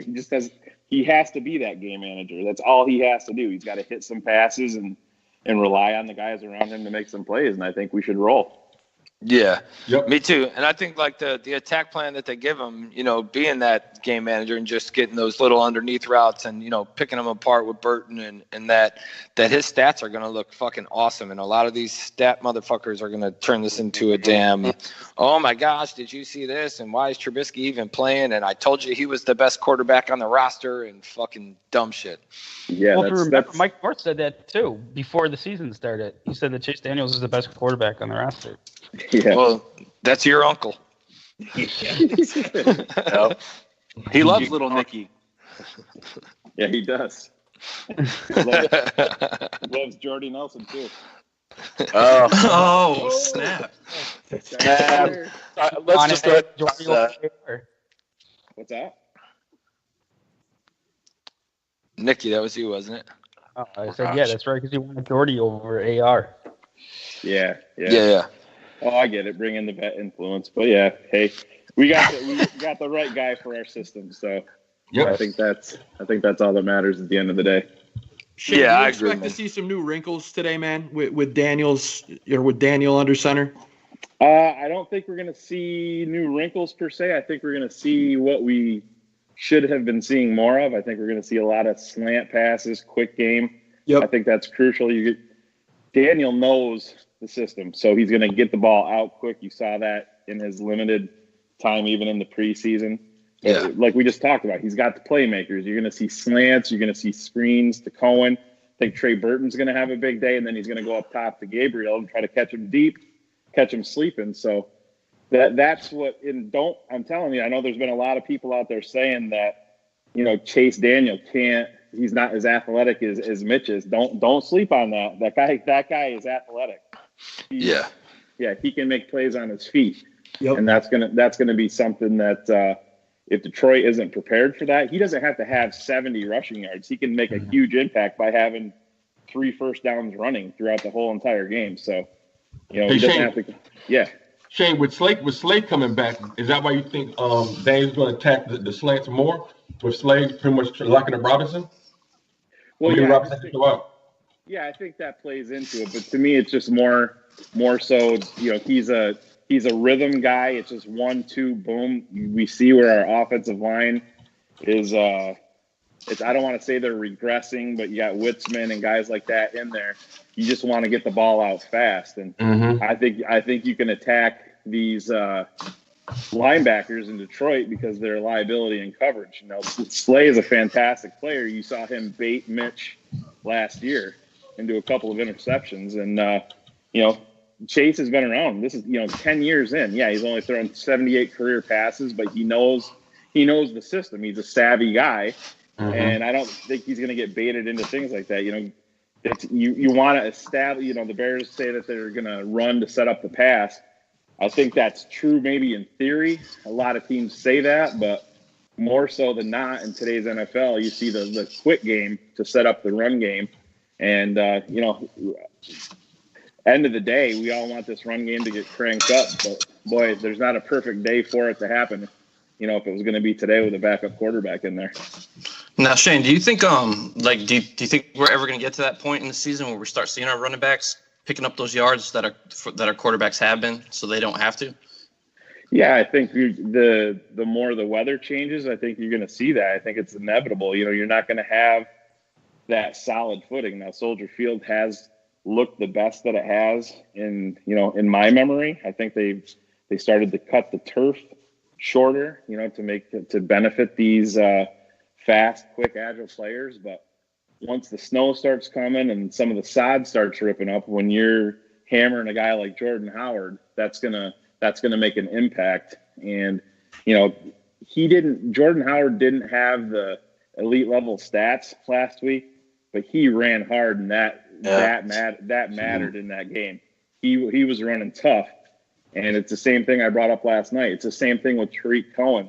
Him running out of bounds for a 4-yard loss rather than putting his foot in the ground and turning it upfield even for a 1-yard gain. Tariq has to be better than that. A 1-yard gain every time is better than a 4-yard loss, because it changes your whole offense. It takes the running game out of, when you're 2nd and 14, it puts your quarterback in a, disadvantage with a 2nd and long like that. So 1 and 2 yard gains, a couple of quarters or even a couple of plays later can turn into 6, 7, 70-yard gains, especially with a guy like Tariq Cohen. But yeah, I think they're going to get these guys cranked up. I think I think the Bears would never admit it, but they've played better, quicker than I expected them to this year. I think overall their biggest game plan was about 2019, when that's where they're going to kick the fucking door down and tell the NFL that they're here. But they're 7-3 now, and I think that they were force feeding. This is all about Mitch. Get Mitch comfortable as quick as possible, and then if we have to run, to rely on that. Hopefully Jordan Howard can get us there. But it's going to be interesting to see how this unfolds today. That's for sure. Yeah, it is, man. I think it's gonna spark just confidence. It's confidence that, hey, no matter what happens, we can still keep moving. And there's not one piece that's a must-have. That's part of this. Like you can keep on going without it. Shane, we got people in the chat, man. One of them just said that they're thankful that Shane finally got some airtime. Yeah, I finally got some airtime. Heidi fucking murdered me last night. Yeah, you got murdered, and dude, I mean, it was just kind of. I thought for sure Aldo would put himself into that category, but he didn't put himself in there at all. He just let you guys take the beating. Yeah, that's right. Yeah. Well, Trey's getting I get to take the dirt nap. Trey's the one that was going to take the beating. Phil was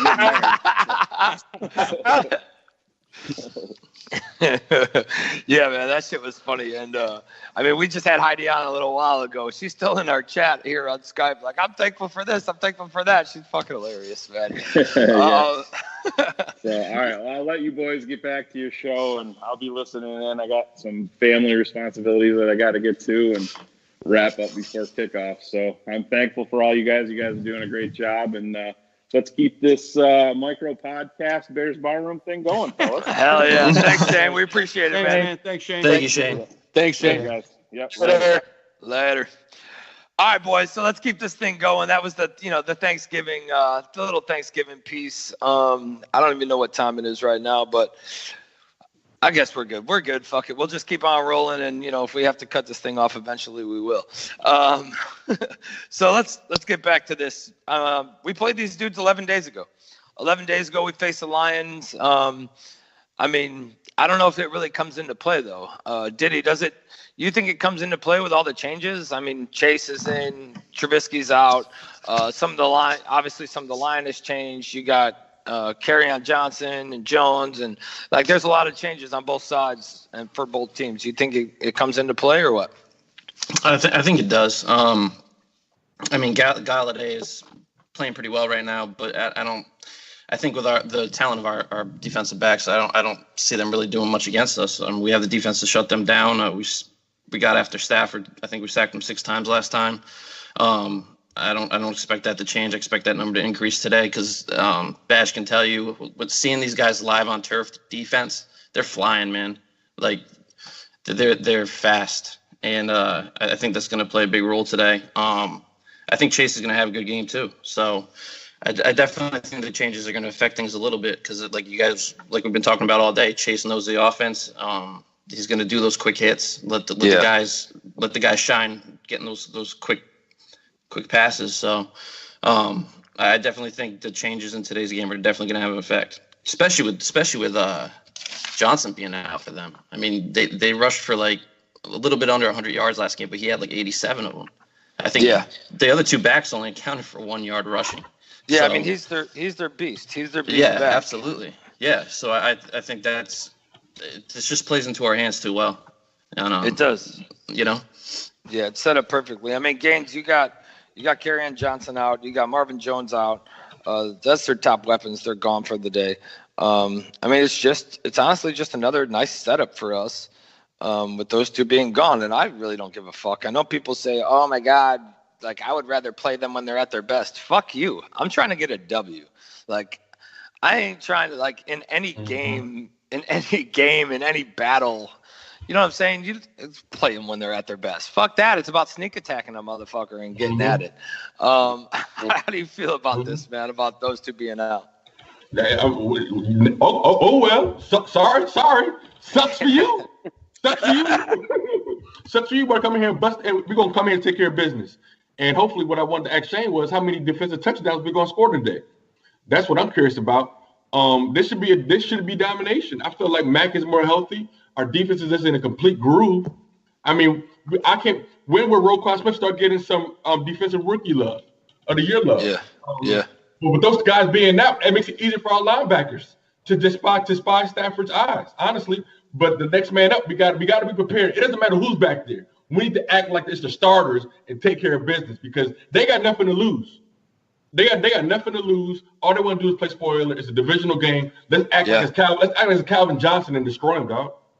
Yeah, definitely, man. You're right. They don't have anything to lose, and they're gonna end up having that little spot as being the spoiler for teams. And we got to watch out for the cheap shots, Bobby. Teams with nothing to lose will try to get us ejected or things like that. So Hicks, guys with short tempers, we can't fall for those traps. Those guys ain't playing for nothing for us. Yeah, and Davis was doing that shit last time we played them. Remember, it was Davis who took that shot at Mitch on the sideline. Yeah. And Miller, in our last game against the Lions, and Miller came up and just fucking cracked him. And you know what I mean? That's just another thing that got me hyped about Miller. I was like, damn, here we go. This dude's fucking – he don't take no shit. He's a rookie. He's walking around smacking linebackers for his fucking quarterback. That's awesome. You're right, man. That's awesome. That's like you can't pay – that's like priceless leadership right there. That's a priceless – like a leadership and team core value right there, Bobby. Yeah, exactly. Hey, Joe, let's get you involved. I know you're sticking around. What do you think about the weight of this game?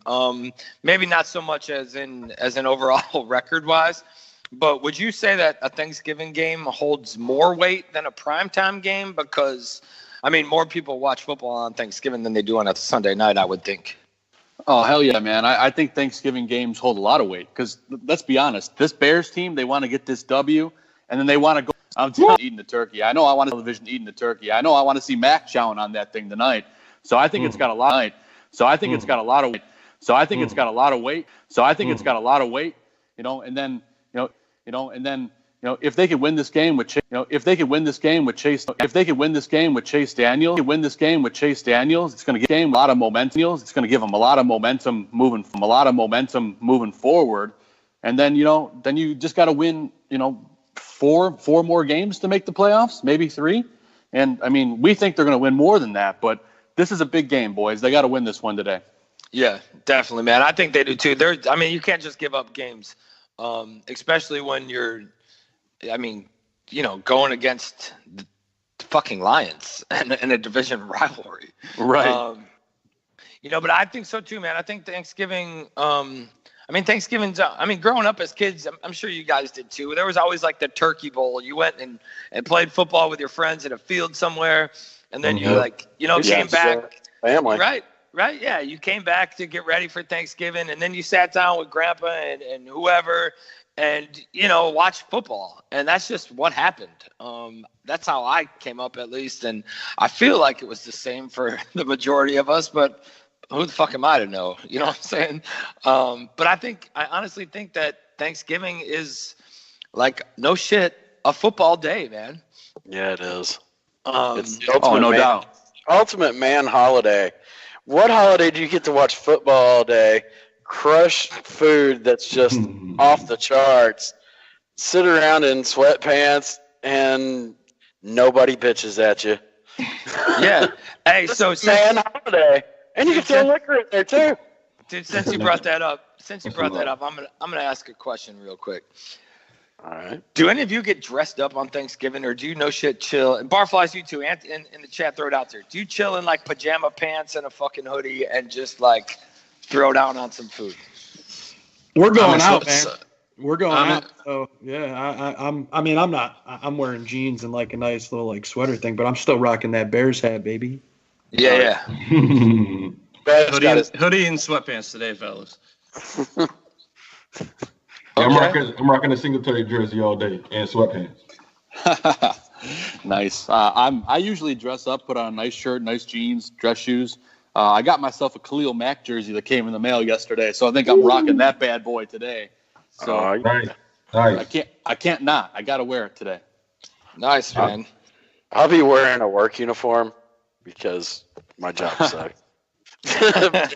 This is turning into like one of those 1-800. What are you wearing? Dude, so the reason I asked it is because Carrie was bitching at me about wearing pajama pants and shit, and I was like, yo, I'm not out to impress anybody. This ain't like a fucking major holiday. This is like eat food and sit around and get fat. You know, like what are we celebrating? Like this ain't Christmas. You know, if I'm going out, if I'm going to somebody's house, I'm gonna sharpen up a little bit. If I'm at my house, I'm at my house. Yeah, I ain't going nowhere. All right, we'll move on from this. Hey, let's go, Jer. In honor of Thanksgiving, who on this defense is going to go straight feast mode today and fucking tear it up? Feast mode is going to be Eddie Goldman. Okay. And yet, I'm going to make my call right now. Leonard Floyd is going to have a hell of a ball game today. Put my name on it. I'm behind this man. He's played really well the last couple of weeks, really turning it on. Feast mode, Leonard Floyd and Eddie Goldman. Okay. All right, a little some off the cuff, I would say. And not taking the easy layups, which we appreciate. We got this defense. Go ahead. What are you saying? I'm too fat to dunk. I got to take the layup. I couldn't hear what you were saying, but all right. I caught it at the end. Coming off, we got these guys, the Lions. They're coming off this beating the Panthers, but the Panthers still put up a lot of points against them. And basically were able to have their way. They just couldn't get in the end zone. Nikki, you see this kind of being a trap game, or is this just a game where we should walk in and since we should walk in and destroy them, is this a trap game in your mind? No. I think that we're going to be your typical barrel. We're going to come out and we're going to come out hungry and we're going to come out dominated. I don't think it's a trap game. It does always concern me because we are the Bears, and it's that beaten, battered freaking history that we have where we lose the games we're supposed to win. But I'm not nervous about this one. I'm not too concerned. I think that everything's falling into place exactly where it should be. And I think even if Chase starts, we're going to be still in good hands. I just think that our Bears, man, we want it more, and we're going to do it. Yeah, definitely, man. I guess every game kind of has the potential. Once you're demolishing people, well, not demolishing, but once you're a fucking really good team, the majority of your games have the potential to be a trap game. But I think we come in and just kind of take care of these guys today. All right, Diddy, I know you mentioned Galladay, man. He's been on point. He's a South Side kid from St. Rita. My little brothers went there too. What do you see Galladay going in and lighting it up today, or what? I don't. I think you're gonna see a heavy dose of Fuller on him. And I think Kyle's been playing really good. I don't know if this kid is ready to take on the role of a number one wide receiver against our defense. Last week he did well. I think we have a better defense. So I think I believe Jones was playing last time that he played us, and a guy like Jones takes a little pressure off of you. So I don't really see this kid doing much against us. He has talent. I was very impressed watching the last Detroit game against Carolina, but I think this defense is just going to be locked down today. Yeah, I agree. I mean, I think the kid's a stud. I think he's got a lot of talent. He's shown he can go up and get it and do this thing. Barflies, we got our boy AA joining the show. AA, he's doing his Thanksgiving cooking. He's handling all the duties today, so we knew he was gonna pop in and out. AA, what's going on, brother? Hey, what's going on? Happy Thanksgiving. Just taking a little break from cooking. Got the kids in front of the parade. So, I got a little break. I said, let me jump on. Let me see what's what. Nice. Oh, yeah, man. All right, well, let's start this thing. Let's get AA involved. Here we go. AA, does this fucking defense of the Lions scare you at all? After what happened with after what happened with the Panthers, and now they got Slay back, does this defense scare you at all? Well, I mean, I think, I think that anytime you're playing a team like this again so quickly, you have to be a little worried just because it's kind of like a home and home sort of a thing like they do in basketball and hockey. And it's not something that you normally see in the NFL. But, I mean, I think, you need to be concerned for sure. But the good thing is that I know that the mad scientists, Helfrich and Nagy, and now apparently Vic Fangio is a mad scientist too, according to Khalil Mack. But all these mad scientists are cooking up something for the Lions, and I think that Chase Daniel should be ready to go. So I mean, the answer is you're always worried, and the Bears have not beaten the Lions in Detroit since 2012. Yep. Which I'm sure you guys have mentioned, and Thanksgiving's always just fucking wacky. So yeah, you're worried, but I feel confident that that this offense is going to be able to move the ball, and at the end of the day, I feel like Chase Daniels knows this offense better than Mitch does. He's not the athlete that Mitch is. He's not going to maybe make these splash plays, but he knows the offense extremely well. So. I think he's going to make the right checkdowns, and I don't think they're really going to miss a beat.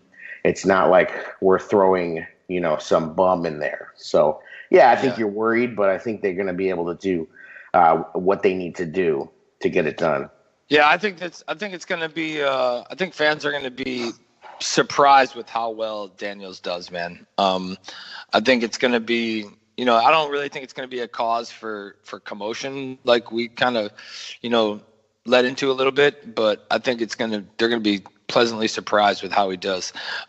Gaines, does Slay being back at all and little snack pack on the line put any fear into this offense with Chase, potentially getting the start? No, I don't think fear. I mean, AA just hit it on the money. I mean, nah. He needs to know where he needs to go. He needs to just go in there and just go from the film. Now, Slade got the opportunity to not play last game, which was good for us, so he got to sit back and watch. But I think their defense is just as much as throwing off about Chase Daniels either. They don't have that much film on him, so that's in our favor as well. And so I feel like we do have a little bit of surprise in our favor, but we have more weapons than they can carry. So it's in our favor. The defense is still afraid of us, in my opinion. Yeah. I think so too, man. Double A is right, playing a team so close. I mean, who's going to study film better? We talked about this before. Which team study film better? It's a chess match. Which coach is going to do what? Because the coach is going to be thinking what they're going to be doing. So we're going to see. But and it may sound crazy, but I think it's almost an advantage that we are playing a different quarterback to some degree because they kind of have to throw the film of the other game out a little bit. I mean, it's obviously the same system, it's the same plays, but you can't. I mean, just Chase is different than Mitch, so I just think you're gonna, it's the advantage that Detroit might have because of that is kind of gone. Because now we have a different quarterback, so interesting. Yeah, I mean, they're going to see a totally different matchup than what they saw 11 days ago. And it's going to, I mean, there's different tendencies, there's different steps, there's different dropbacks. And like we said earlier, I think that Chase has got more of a playbook than Trubisky does. I think he just knows more plays. Just because he's been in the system for 5 years and he he's more adapted to the system, and he knows more about Nagy's offense and what the coach wants than Trubisky does. And how many times have we seen this scenario where a backup quarterback comes in and lights it up? I mean, it happens all the time, especially when they get the start. It's not always, when they come in for relief, but yeah, I mean, how many times have we seen it? I mean, the guy's here for a reason, making money like he's making for a reason. And, and I think, again, this just speaks to how Ryan Pace has done a phenomenal job in having depth. I mean, how many times as Bears fans have we seen one guy go down and it's like we throw our hands up like the season's over.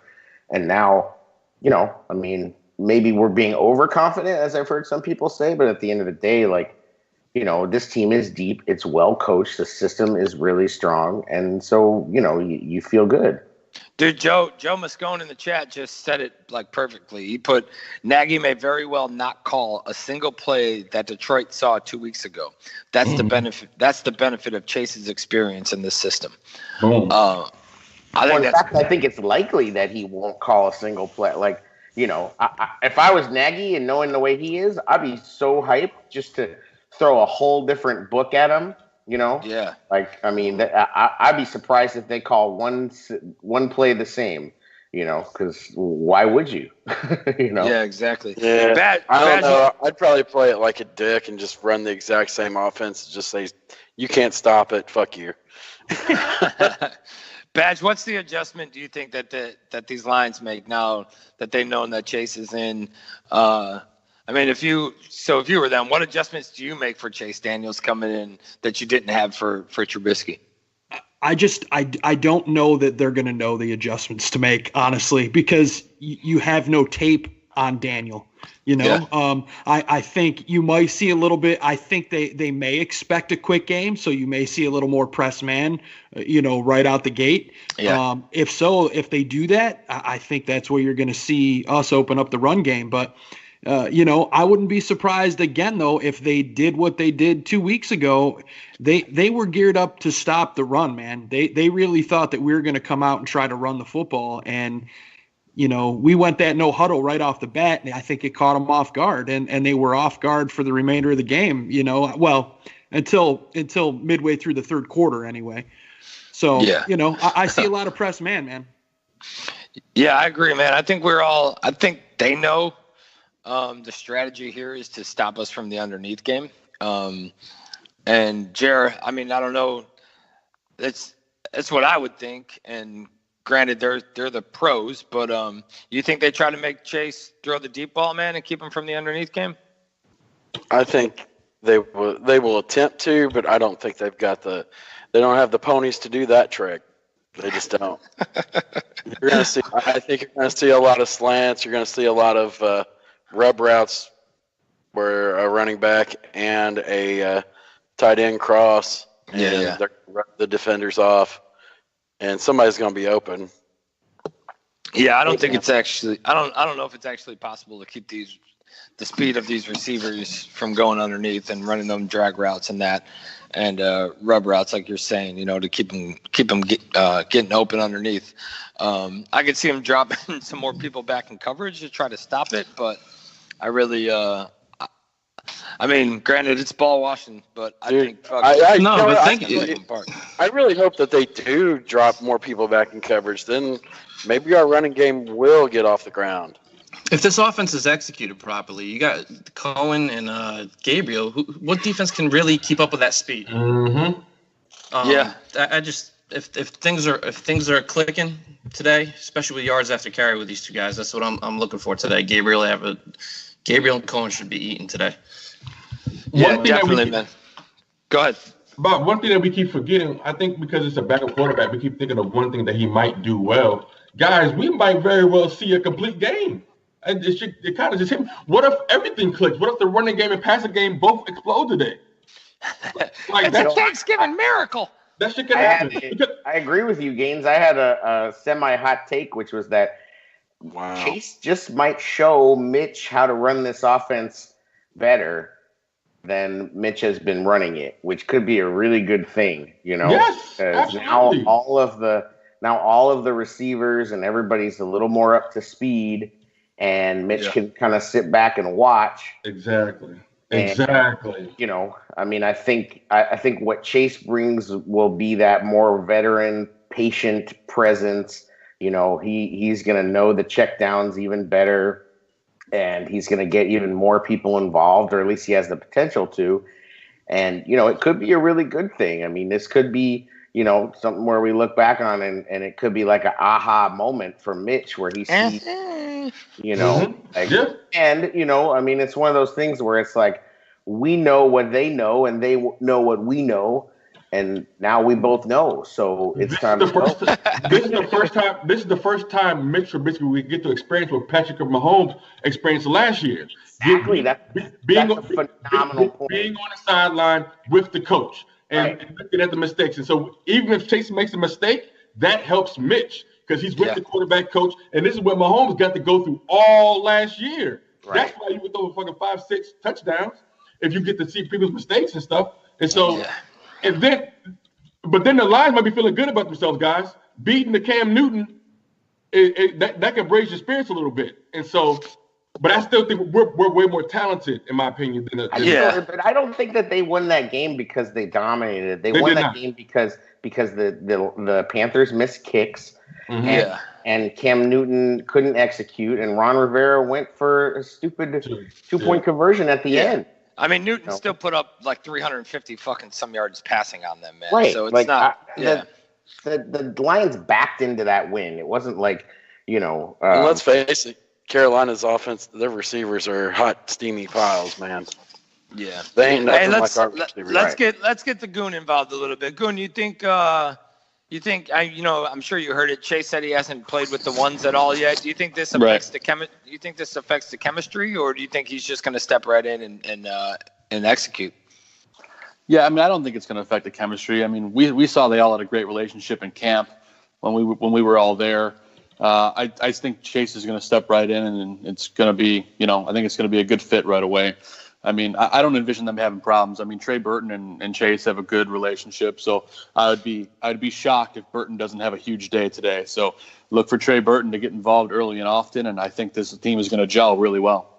Hey, Joe, let me ask you a question, because I brought this up the other day, but when you guys were at camp, or anybody that went to camp can answer this question, because I only went one day, but do you remember ever seeing them practice a running play? Because the whole day I was there, they didn't practice one single running play except for when Mitch ran the ball. And I kept thinking, Jesus, I hope he's not going to run the ball a bunch this year. But do you remember them practicing much running plays? It seemed like it was super pass heavy. Yeah, no, they did. They did a lot of running plays when we were there. Okay. Tariq and Howard got a lot of work. That's good. Maybe it was just the day that I went, because I'm sitting there going like, well, maybe no wonder they can't run the damn ball. Because it's like Greg Gabriel was saying, he feels like that because of the way this offense is, it's so complicated in the pass game that the running game is just not getting the practice that it deserves. Yeah, they were definitely getting the running game going for sure. That's good. Yeah, the Saturday I was there, they were doing it too. They went on the ones versus ones and ones versus twos, and dude, I know. It was quite physical. Brad says that they haven't practiced running for a decade at camp. They had one day where it was actual live hitting. Right. Yeah. Dude, so I know, like, from camp and all that, you've seen the chemistry between Daniel and Wims. Badge, are you surprised they didn't, try to throw Wims in this game with Daniel to see what would happen? I want to see him active, man, but I feel like they have a good connection. I would love to see him active. I've been reading that he's been nursing a little bit of an injury, so maybe that's why he hasn't been active. He definitely needs. If he's not that hurt, I feel like it would be good. This would be a good game to get him some action. They beat Detroit pretty handedly 2 weeks ago. I think this would be a good time to get him in, get him some good reps. And give him some confidence as well. And I'd love to see him on the field today. And I'd love to see Mike Burton cooking the turkey someplace, far, far away from Detroit today. Yeah, definitely. He is the turkey. What are you talking about? Yeah, we're getting what we want. We got rid of Sims, which I actually kind of feel bad about because apparently his career might be over because now it's like his 5th or 6th concussion. But we also got rid of Marcus Cooper. So Burton's next, man. I mean, he better keep his bags packed. Yeah, I mean, we had Shaheen come back, though. Shaheen came back. He got the 1 play, 2-point conversion. It's good. He comes down, and now he's out with a concussion again. Second rounder, man. Jared, I know it's bringing down the conversation a little bit, but we're talking about all these people leaving that we don't want, and this is a guy that we do want, and he just can't stay healthy. When do you see, what do you see happening here? Well, luckily we have a few guys there. Maybe Daniel Brown gets that call up that a lot of people have been asking for. I've seen some good things out of Ben Broniker too. I don't think that can be understated. The holding penalty that he got Sunday night was basically to save Tariq Cohen's life because he was going to get killed. Yeah. So, I mean, if we're going to have injuries out of position, I think that's one that we can kind of have it and he can take his time, but he needs to start. I mean, the catch he made, he went up, grabs it, and then he just falls on his head. I mean, what are you supposed to do? I mean, what does a guy do? I mean, just bad luck. I think it's a little bit of bad luck and bad timing, and I think maybe Daniel Brown gets that call. I don't know. I hope that Shaheen is not becoming this guy. You know what I mean? Because it seems like we always have that. We have this guy where everybody's just like, "Oh, it's this guy. He's coming back." Kevin White gets hurt again. Kevin White, or whoever. There's just guys that I feel like throughout Bears history, there's been guys who everybody loves. Can't wait till they get back in the game. They get back in the game, and then they're hurt again. So, I just. I hope that's not where we're headed with this guy, but I'll be straight. I've got a local interest in Ben. He played high school right, literally 5 minutes from my house, and it's great to see that local kid do well. And I think he's got some talent there, and I think he plays the special teams. He's multifaceted. I think if he wants to take advantage of a situation, now is the time to do it. Right. Well, and he had that good kind of fire drill play, 3rd down the other day too. So yeah, I don't. I think sometimes we have too many tight ends. Like as I think they were saying on Hunter Proof that Trey Burton is open on every damn play practically. It's he is. Let's freaking hit that guy. Like I still feel like he's not getting enough targets in general. So yeah, I think we see him, getting. I think we see it today, though. I do think that we see a better connection between Daniel and Burton than we do between Trubisky and Burton. Agreed. Right. But let's move over to this defense. Let's talk about our boy Eddie Jackson. I know we told the Barflies we'd go 2 hours. Looks like we're at that 2 hour mark, so we're gonna hit this, and then we'll go into a little. Joe, let's just do an injury report today, and we'll do some predictions. We got a Mike North piece that we still got to drop, so we might be at like 2.5 hours. But in fairness, to let everybody get to their locations and enjoy Thanksgiving and not keep people on too long, we're gonna go through this thing quick. But Eddie Jackson, man. So we got Eddie Jackson. AA, we'll kick this over to you. Or no, let's throw it to Joe. Joe, you got Eddie Jackson, man. These DBs have been fucking sneaky good. Jackson's got more touchdowns than some of the wide receivers in the league. Yep. What do you think about this core back there and these guys and the way they've been playing? No, man, I think they've been playing lights out, and I think you're going to see them this afternoon, pounce all over Matthew Stafford. So I'm looking forward to see these boys run wild, and I think they're going to have a huge game today. I'm looking forward to seeing what they're going to do because they're just getting better and better every week. Yeah, exactly, man. I think they're stepping up. I think a lot of them are kind of I wouldn't say learning, but I think they're gelling together, and they know how each other play and where it's going to go. I know we did see a couple plays though against the Vikings where, and I don't know if you've seen it, Gaines, but it looked like there was some confusion. Like right before the snap, we got DBs pointing left and right, and guys, you know what I mean, and linebackers putting their hands up and like adjusting. I don't know if it's like a look that they seen that they knew they were supposed to adjust to, or if it was just they didn't know what defense they were in. What do you think about that, man? What do you think it was? No, that's exactly what you said. It looked like different guys thought they were in two different defensive sets, and I was like, holy crap. Yeah. My first thought was like cover back. When that shit happened, I remembered the NFC damn title game. No, it was the game with Aaron Rodgers and Peppers. That was exactly the thought I had. And I was like, cover damn deep, please. And I'm like, and so that's exactly what it was. And so there has to be that guy that just knows the play and they know it. Look to him.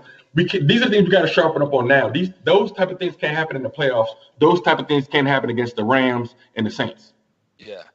And I mean, even going back and watching that game, it looked like it happened a couple times. There was 2 or 3 times in the game where we got linebackers and linemen. Even Akeem turned around with his hands up and like put them up in the air like that. Hey, what the fuck? Yeah. Like, I think that they try to disguise a lot of things, and I think sometimes it gets confusing for them, to be honest. Like I think, it's like I mentioned before, Khalil Mack called Fangio a mad scientist, but I think they're doing a lot of different things when they're able to disguise things, to run mix packages and move guys around. And I think sometimes it gets confusing. And I think that's when we get in trouble. Guys aren't just able to read, react, and fly around. They're thinking, and they're back on their heels, and that's a problem. So I think, sometimes even as great as Fangio is, the less he's getting weird, the better we are. Yeah, definitely. Diddy, you see this? Is there any way that this defense can gain any more respect today against the Lions, like throughout the NFL, or is this just a game where people are either going to talk shit about them, or they're just going to keep saying, the Bears defense is good. That's what should have happened. I think if we go 4 quarters today of shutdown defense, I think it's going to put the league. I mean, how can you not respect that? I think it would definitely put a little fear in some of our upcoming opponents. We just need to see that 4 quarters. I know the point's been made that maybe he's trying to rest guys, but this is Thanksgiving, man, and this is national TV. I definitely think if we come out and ball out for 4 quarters on defense, the league's going to be definitely have a lot more respect for us. Well, when you heard on that Akeem Hicks mic'd up, which was I think everybody saw, he mentioned, hey, in the 4th quarter, guys, we've been, fucking up, so let's get it together. Yeah. He did it? They're aware. Hey, he's just fucking with you because we talked about that earlier. Yo, guys, they just made it official, fellas. Trubisky is inactive. It's official. It's the Chase Daniels show. Chaser. Chaser. Hey, I mean, either way, I think up until yesterday, we pretty much figured it out that, once Bray came up, that he would definitely be inactive. I think that was just more of a chess game, kind of keeping him going or waiting till the last minute to release it. I don't know. Some people were unsure. Some people were waiting. Yeah, I was waiting. Reserving judgment. I was definitely waiting, man. I didn't think it was. I know they talked about it on 100 Proof and BHL, or maybe not BHL, but they definitely talked about it on 100 Proof. If you watch like after the game and the interviews and that stuff, after he got hit, Trubisky's fucking fist bumping. Fist pumping in the locker room during the club dub video, and then he's jumping up and down like fist pumping again when they're all chanting for Parkey. He's got his arms high leaving the field and celebrating with the ball in his hand. There's a lot of things though that you're like, I really don't. Was he pulling a Belichick? That's what you got to be thinking at that point. I honestly, I think if we were playing Green Bay today, Mitch is playing I think if he's on regular rest, he's playing. Yeah, I agree. And I'm sure Mitch is probably like, why did I even say anything about my shoulder being sore? Like, you know, but he's just such a good guy, like so honest and, it's a genius whatever. Move. Yeah. You know, I'm sure, you know, 2 years from now when his shoulder's sore, he ain't saying shit. Yeah. But I do think if this was a bigger game for us or a worthier opponent, I guess we could say, I think Mitch would be playing. Agreed. I don't think there'd be even a question about it. He'd be starting the game and playing if this was a must-win game and you know, like one of those tough games coming up. All right, fellas, let's move this thing along. We're gonna roll into Badge of Honor. You guys know what Badge of Honor is. Ryan's coming at you with his segment on Badge of Honor every week, spotlight one player or the organization, letting you know what charity they have, how you can help out, and what this guy brings to the table. So, Badge, kick it, brother. Yo, so this week we're going to kick it with the Bears Care organization. So the Bears charitable arm are holding a Giving Tuesday event on November 27th at the Kendra Scott store at Westfield Old Orchard in Skokie from 6 to 8 p.m. 20% off. All proceeds will benefit Bears Care. Bears punter Pat O'Donnell and kicker Cody Parkey will attend the event from 6:30 to 7:30. Food and beverage will also be provided. Phone purchases can be made the day of by calling 847-410-1022. And in conjunction also with the Worldwide Giving Tuesday efforts, Bears Care is also introducing a new text to donate feature, and fans can text Giving Bears Care, that's Giving Bears Care, to 484-848, that's 484-848, or visit chicagobears.com/bearscare to donate to Bears Care. So here is your opportunity to really, if you're outside of the Chicagoland area, just, you know, text that 484-848 and make a donation to Bears Care. Bears Care does a lot of great stuff in the Chicago area, so definitely going to want to donate to that. Or if you can, get out to the Kendra Scott store in Skokie. Hey, that's in that Double A's territory. Yeah. I used to manage a restaurant in that mall. Maybe I'll go take a selfie with Parkey for Shane.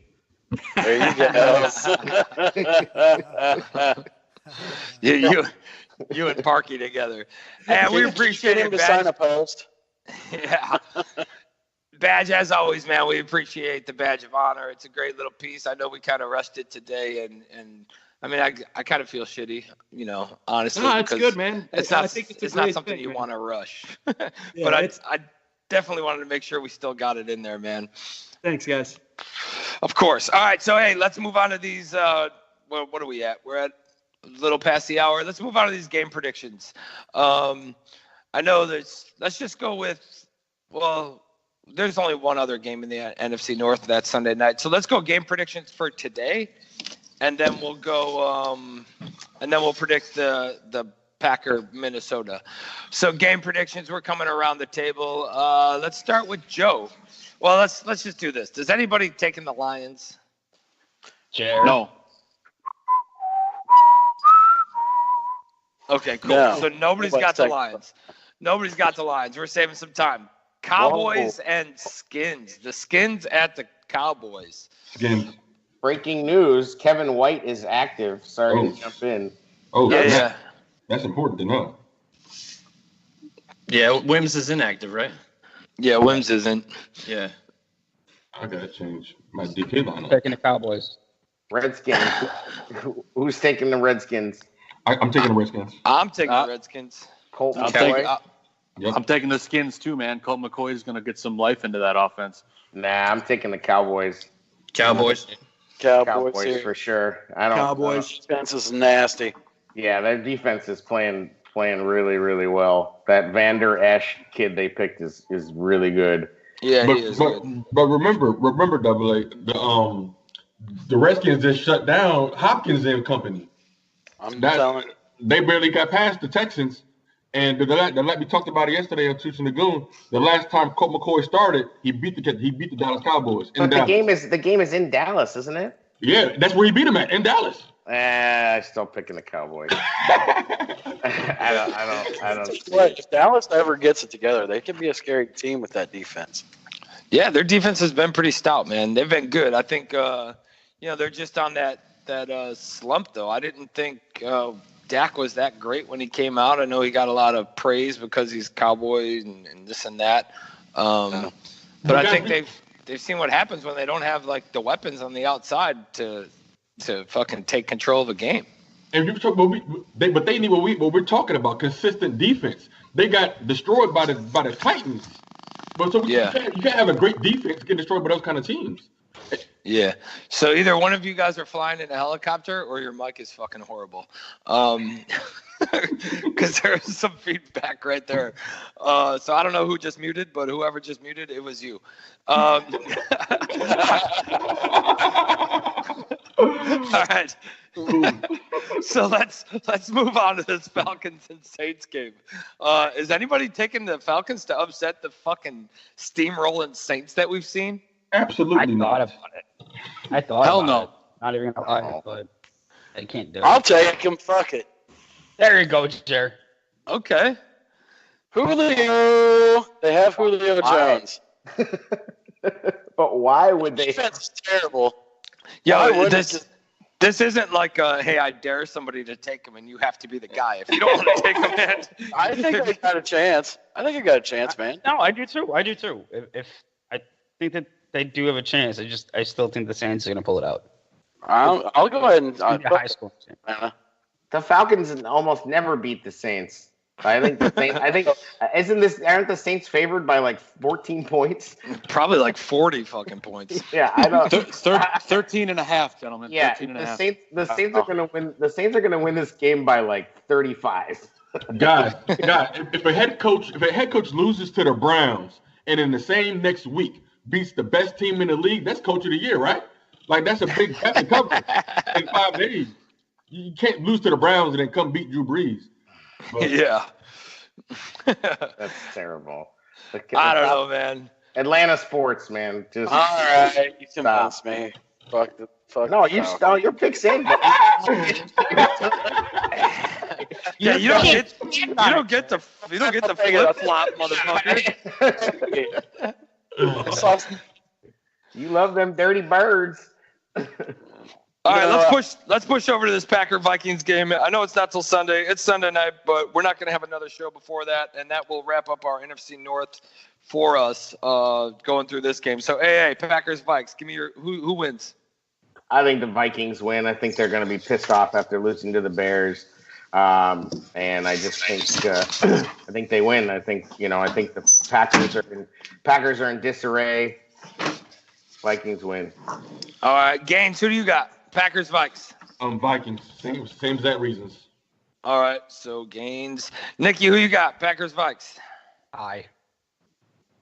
Neither he picks. Aye. It's possible. Okay. Diddy, who you got? Packers, Vikes.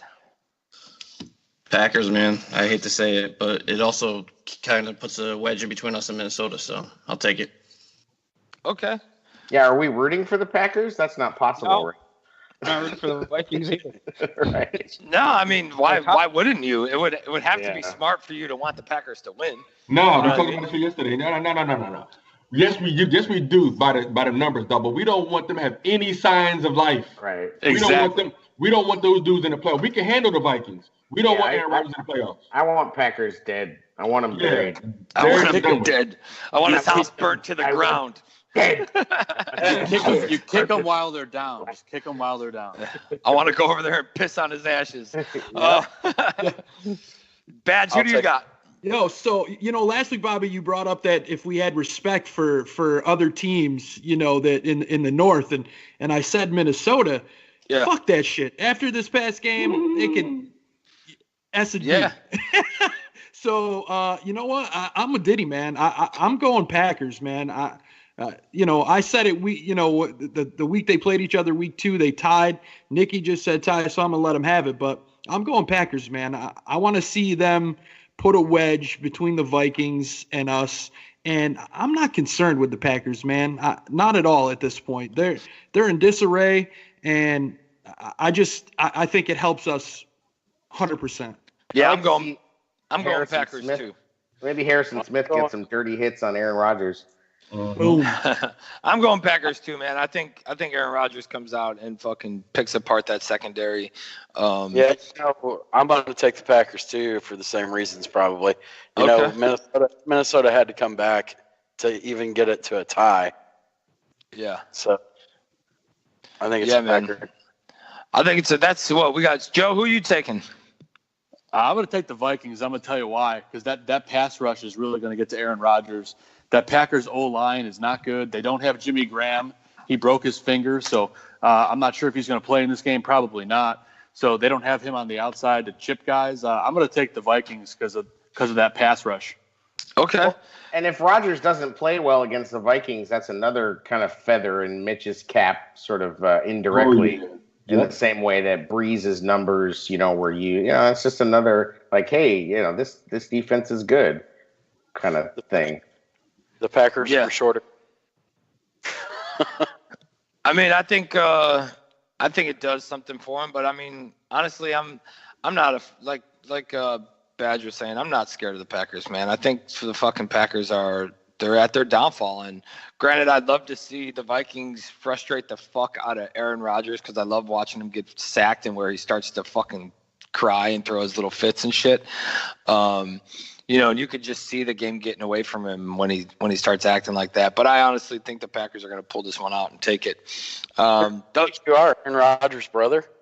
Oh, yeah, I've seen that. If you haven't seen that tweet yet, you guys need to go check it out. Check any of our timelines. I'm pretty sure all of us retweeted it or made a comment on it. I'm not going to talk about it right now because it's kind of shitty. But either way, check that thing out if you want to see some fucking or read something funny about Aaron Rodgers and his brother.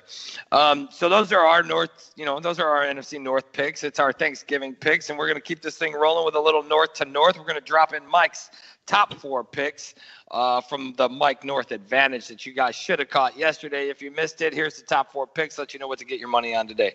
So I have Washington +7, Jacksonville -3, the Giants +6, and Arizona +12, and I'm taking the Jacksonville Jaguars as my top play, and those are my 4 plays. Once again, Washington, Jacksonville, the Giants, and Arizona. Hey, that's a quick one. We cut it short. Well, not short, but he just magically put it all in order for us. So those are Mike's picks. If you guys are out there betting, get out there. Get over to betchicago.com. Get your bets in. Bet Chicago is an awesome app. You guys should have it downloaded by now. If you don't, get in the App Store, check it out. There's some cool games going on. You got the Mike's, the little betting thing, and the challenges in there that are free. And all you have to do is sign up with an email. It doesn't ask for any credit card information or nothing. Just sign up with an email and start making some picks. Guys, we're gonna keep on pushing. I want to end this thing in probably like the next couple minutes, so you guys could all get to your places that you need to go. So maybe like another 10 minutes. But Goon, I know it's kind of a weird day to talk fantasy and gains. I mean, it's just for sure. If you guys want to go through and tell us, maybe some big players that you think for today's game, or maybe a guy where if you don't have him in today, you might want to, because obviously once the game starts, it's just too late. And I don't know if you got anything on injury reports. We'll just kind of run through this whole thing and go from there. So go ahead, man. For sure, man. I'll make it real quick. So I'm just quickly going to touch on my start of the day. Thanksgiving Day start of the week. He's playing today. Traquan Smith for the Saints. That guy has been an absolute monster. He had 10 catches for well over 100 yards and a score last week. I imagine tonight the Falcons are going to try to focus on Michael Thomas, so it leaves Smith wide open. So I love Traquan Smith. If you have him, you got to plug him in your lineup for sure. I'm with you, Jan. That's a nice sleeper pick. Besides Bears defense, the main start got to be the machine, Drew Brees, man. Oh yeah. I've been not doubting him, but it's just he keeps doing it week after week after week. And watching the Falcons beat the Falcons, I mean, I can't pick against them right now. I wanted to go get Mitch in there. But between Bears defense and Drew Brees, daily fantasy and season-long fantasy, those are guys you want to have in your lineup. Yeah, definitely, man. I mean, those are Brees is just a given. You know what I'm saying? That dude is he's having his best year, I think, of his career. Oh, MVP. Yeah, for sure. And he doesn't have an MVP yet, right? I do not believe so. I don't think he does either, man. And I mean, just the longevity that this dude has had, and even after shoulder surgery and all that, and coming through. I mean, I'm a Brees fan for sure. I'm pretty sure most of us are, just because of the type of dude he is. But yeah, he's always a good one. We got any injuries? Any injuries coming out besides obviously the true? We got anybody else sitting that people might want to move off their rosters? Well, you got Kerryon Johnson and I'm drawing a blank here. Marvin Jones, thank you. Yep. You got Kerryon Johnson and Marvin Jones both sitting for the Lions, so you want to get those guys out of your lineup. The afternoon games, looks like Chris Thompson probably not going to play for the Redskins. He's dealing with a rib injury. Same thing with Jamison Crowder. He's dealing with an ankle, so he's probably not going to play. On the Cowboys side of the ball, knowing that you're going to start, you're not going to worry about any of these guys injured on the Cowboys. And then tonight, Calvin Ridley's a little bit banged up, but looks like he's going to give it a go. And Traquan Smith, the guy who I talked about as my start of the week, he was upgraded to limited participation in practice. So it looks like he's going to play today, but that's really it for the injury report. Okay. Gaines, you got anything? Is there anybody out there that, that people might have sitting on their roster that, I mean, I know it's not like they're blowing up today. It's kind of a weird day to be throwing all this around, I think. Yeah. But either way, man, I mean, I think we got it. And the guys, like we were saying before, some of these guys, this is their last chance. This is the last week. And I think some people are on the cusp of either making it or being officially eliminated. Yes. I think it's the last week of the bye weeks, right, Joe? Yeah, this is the last week of the byes. Yes, I think we're back to full strength next week. Yeah.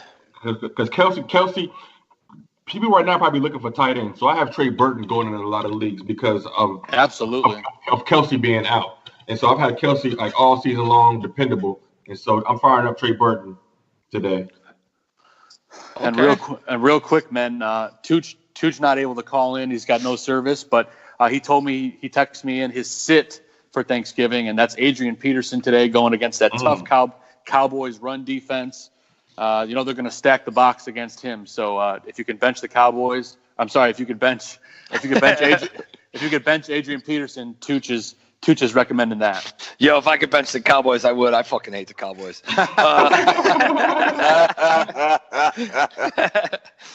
All right, fellas, we appreciate it, man. We're gonna wrap this thing up, boys. We got some little show promos to talk about and do, but before we get to that, let's start this thing a little. Any parting, shout outs or any last things you guys want to say? AA, why don't you kick it off, man? Yeah, thanks, guys. Thanks for everything. Just everybody have a great Thanksgiving. Definitely thankful for everybody in the bar room, and it's been just a great season so far. From just think about where we were when we were singing the Firefox song and just miserable on Sundays to now getting to watch a team that's exciting, and we're getting to have fun, and so just thankful for that, and I hope everybody has a really blessed Thanksgiving. Stay healthy, stay warm, and go Bears. Damn straight. Jared, what you got? I just want to say, love my guys here. I want to thank the followers of our Twitter account at Fly Tailgate. You guys are awesome. We're over 400, and it just keeps growing. Diddy will have a special message when we get to a special number. Oh, yeah. Yeah.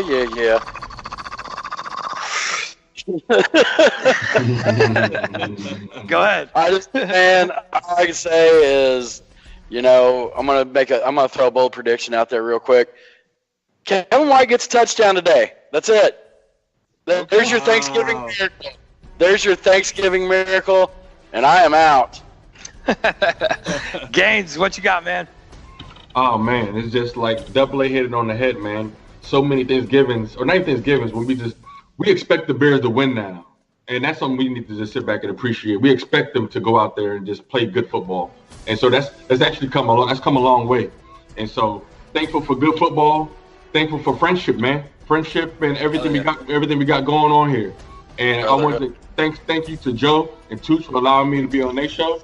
And I have to really give props and thank you to Aldo, Shane, and Phil, and all you guys who support me, man. It's like I've done 3 shows in like the last 4 days, and I could not have done that without you guys' help and support. Bobby, you guys are like anchors, man. You guys are always there for me. Shane and Phil, you guys are always. It's phenomenal what we got going on here, man. Yeah, and man. The fact that it is that we're Bears fans on top of it, and it's just like it's awesome. And everybody that's in the chat room, it's just like we have loyal followers, and we're all Bears fans. We're all fans of the same thing. We all represent each other, and it's like what other better day than to just say thank you to everybody. Yeah, exactly. Well put, man. Well said. Diddy, what you got? First and foremost, man, I know I've said thank you to Aldo a lot since we started doing the show, but again, man, thank you, Aldo, for letting us be part of your vision, brother. We appreciate it. And happy Turkey Day, everyone. Hopefully we're talking about our 83 Chicago Bears next week. Okay. Little Nicky, what you got? Man, you guys just nailed everything again. You guys always do. So I got to give a quick gratefulness to my kid, Josh. He's the man, dude. He's at his mom's house for Thanksgiving, so I'm going to miss him. But I'm grateful for each and every one of you guys, and everybody, please have a blessed and happy Thanksgiving. And let's celebrate a Bears win tonight. Hell yeah. All right, Joe, coming at you, man. What you got? Guys, I want to echo the sentiment of everybody. I'm just thankful for this whole Barroom family and Aldo and Phil and Shane and everyone else and Tooch and the whole family.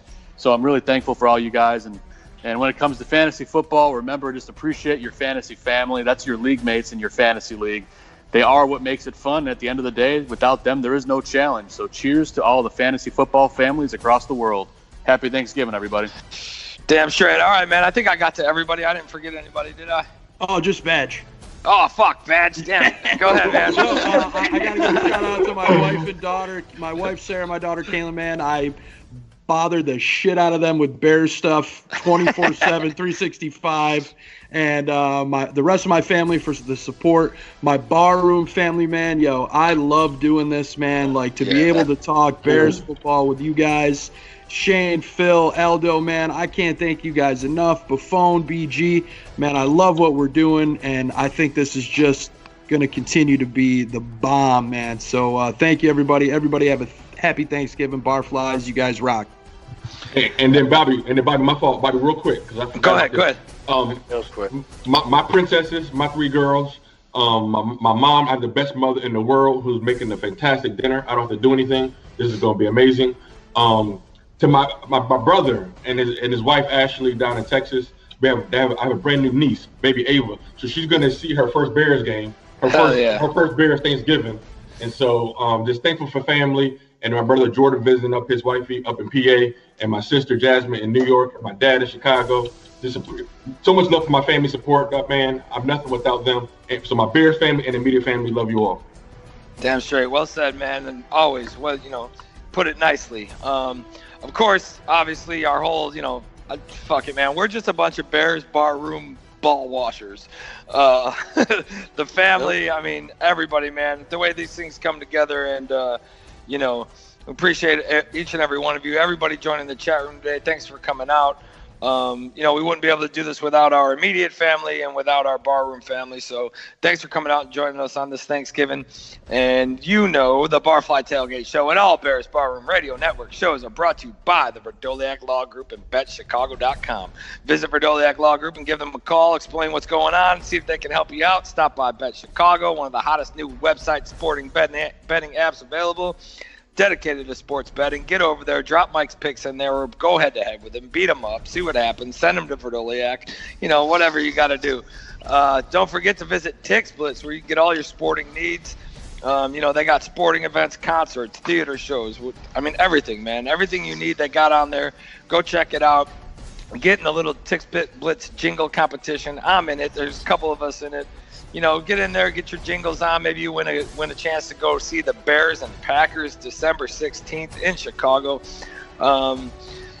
Take a look at it, see what you got, man. Tix Blitz offers a whole variety of tickets and see what they can do for you. Also, don't forget that tonight, starting at midnight tonight, the Black Friday swag shop sale has begun. Everything's 20% off. Use the code THANKFUL. So you're going to use promo code THANKFUL. And, go check it out, man. See what you want. Get your shopping cart full right now so that at midnight, all you got to do is fucking check it out. There's 50-plus new items in there, free shipping on all orders over $50. Like I said, that thing starts tonight, and it's going to end November 26th at 11:59. So get in there, get your shopping done. Hook up your family with some Bears gear and some hook them up with beers too, I guess, if you want. But once again, Barflies, thanks for joining us this morning. You guys killed it. Happy Thanksgiving to all of you and yours. And if you're on the road today, be safe. There's it's always a bad day for accidents and that shit. So be safe. Drive cautiously. Take care of yourselves and Nicky. Look forward to getting this W today. All right, Barflies. Let's go out there and get this big Bear win today. And as always, bear down. Bear down. Bear down, baby. I love little Nicky.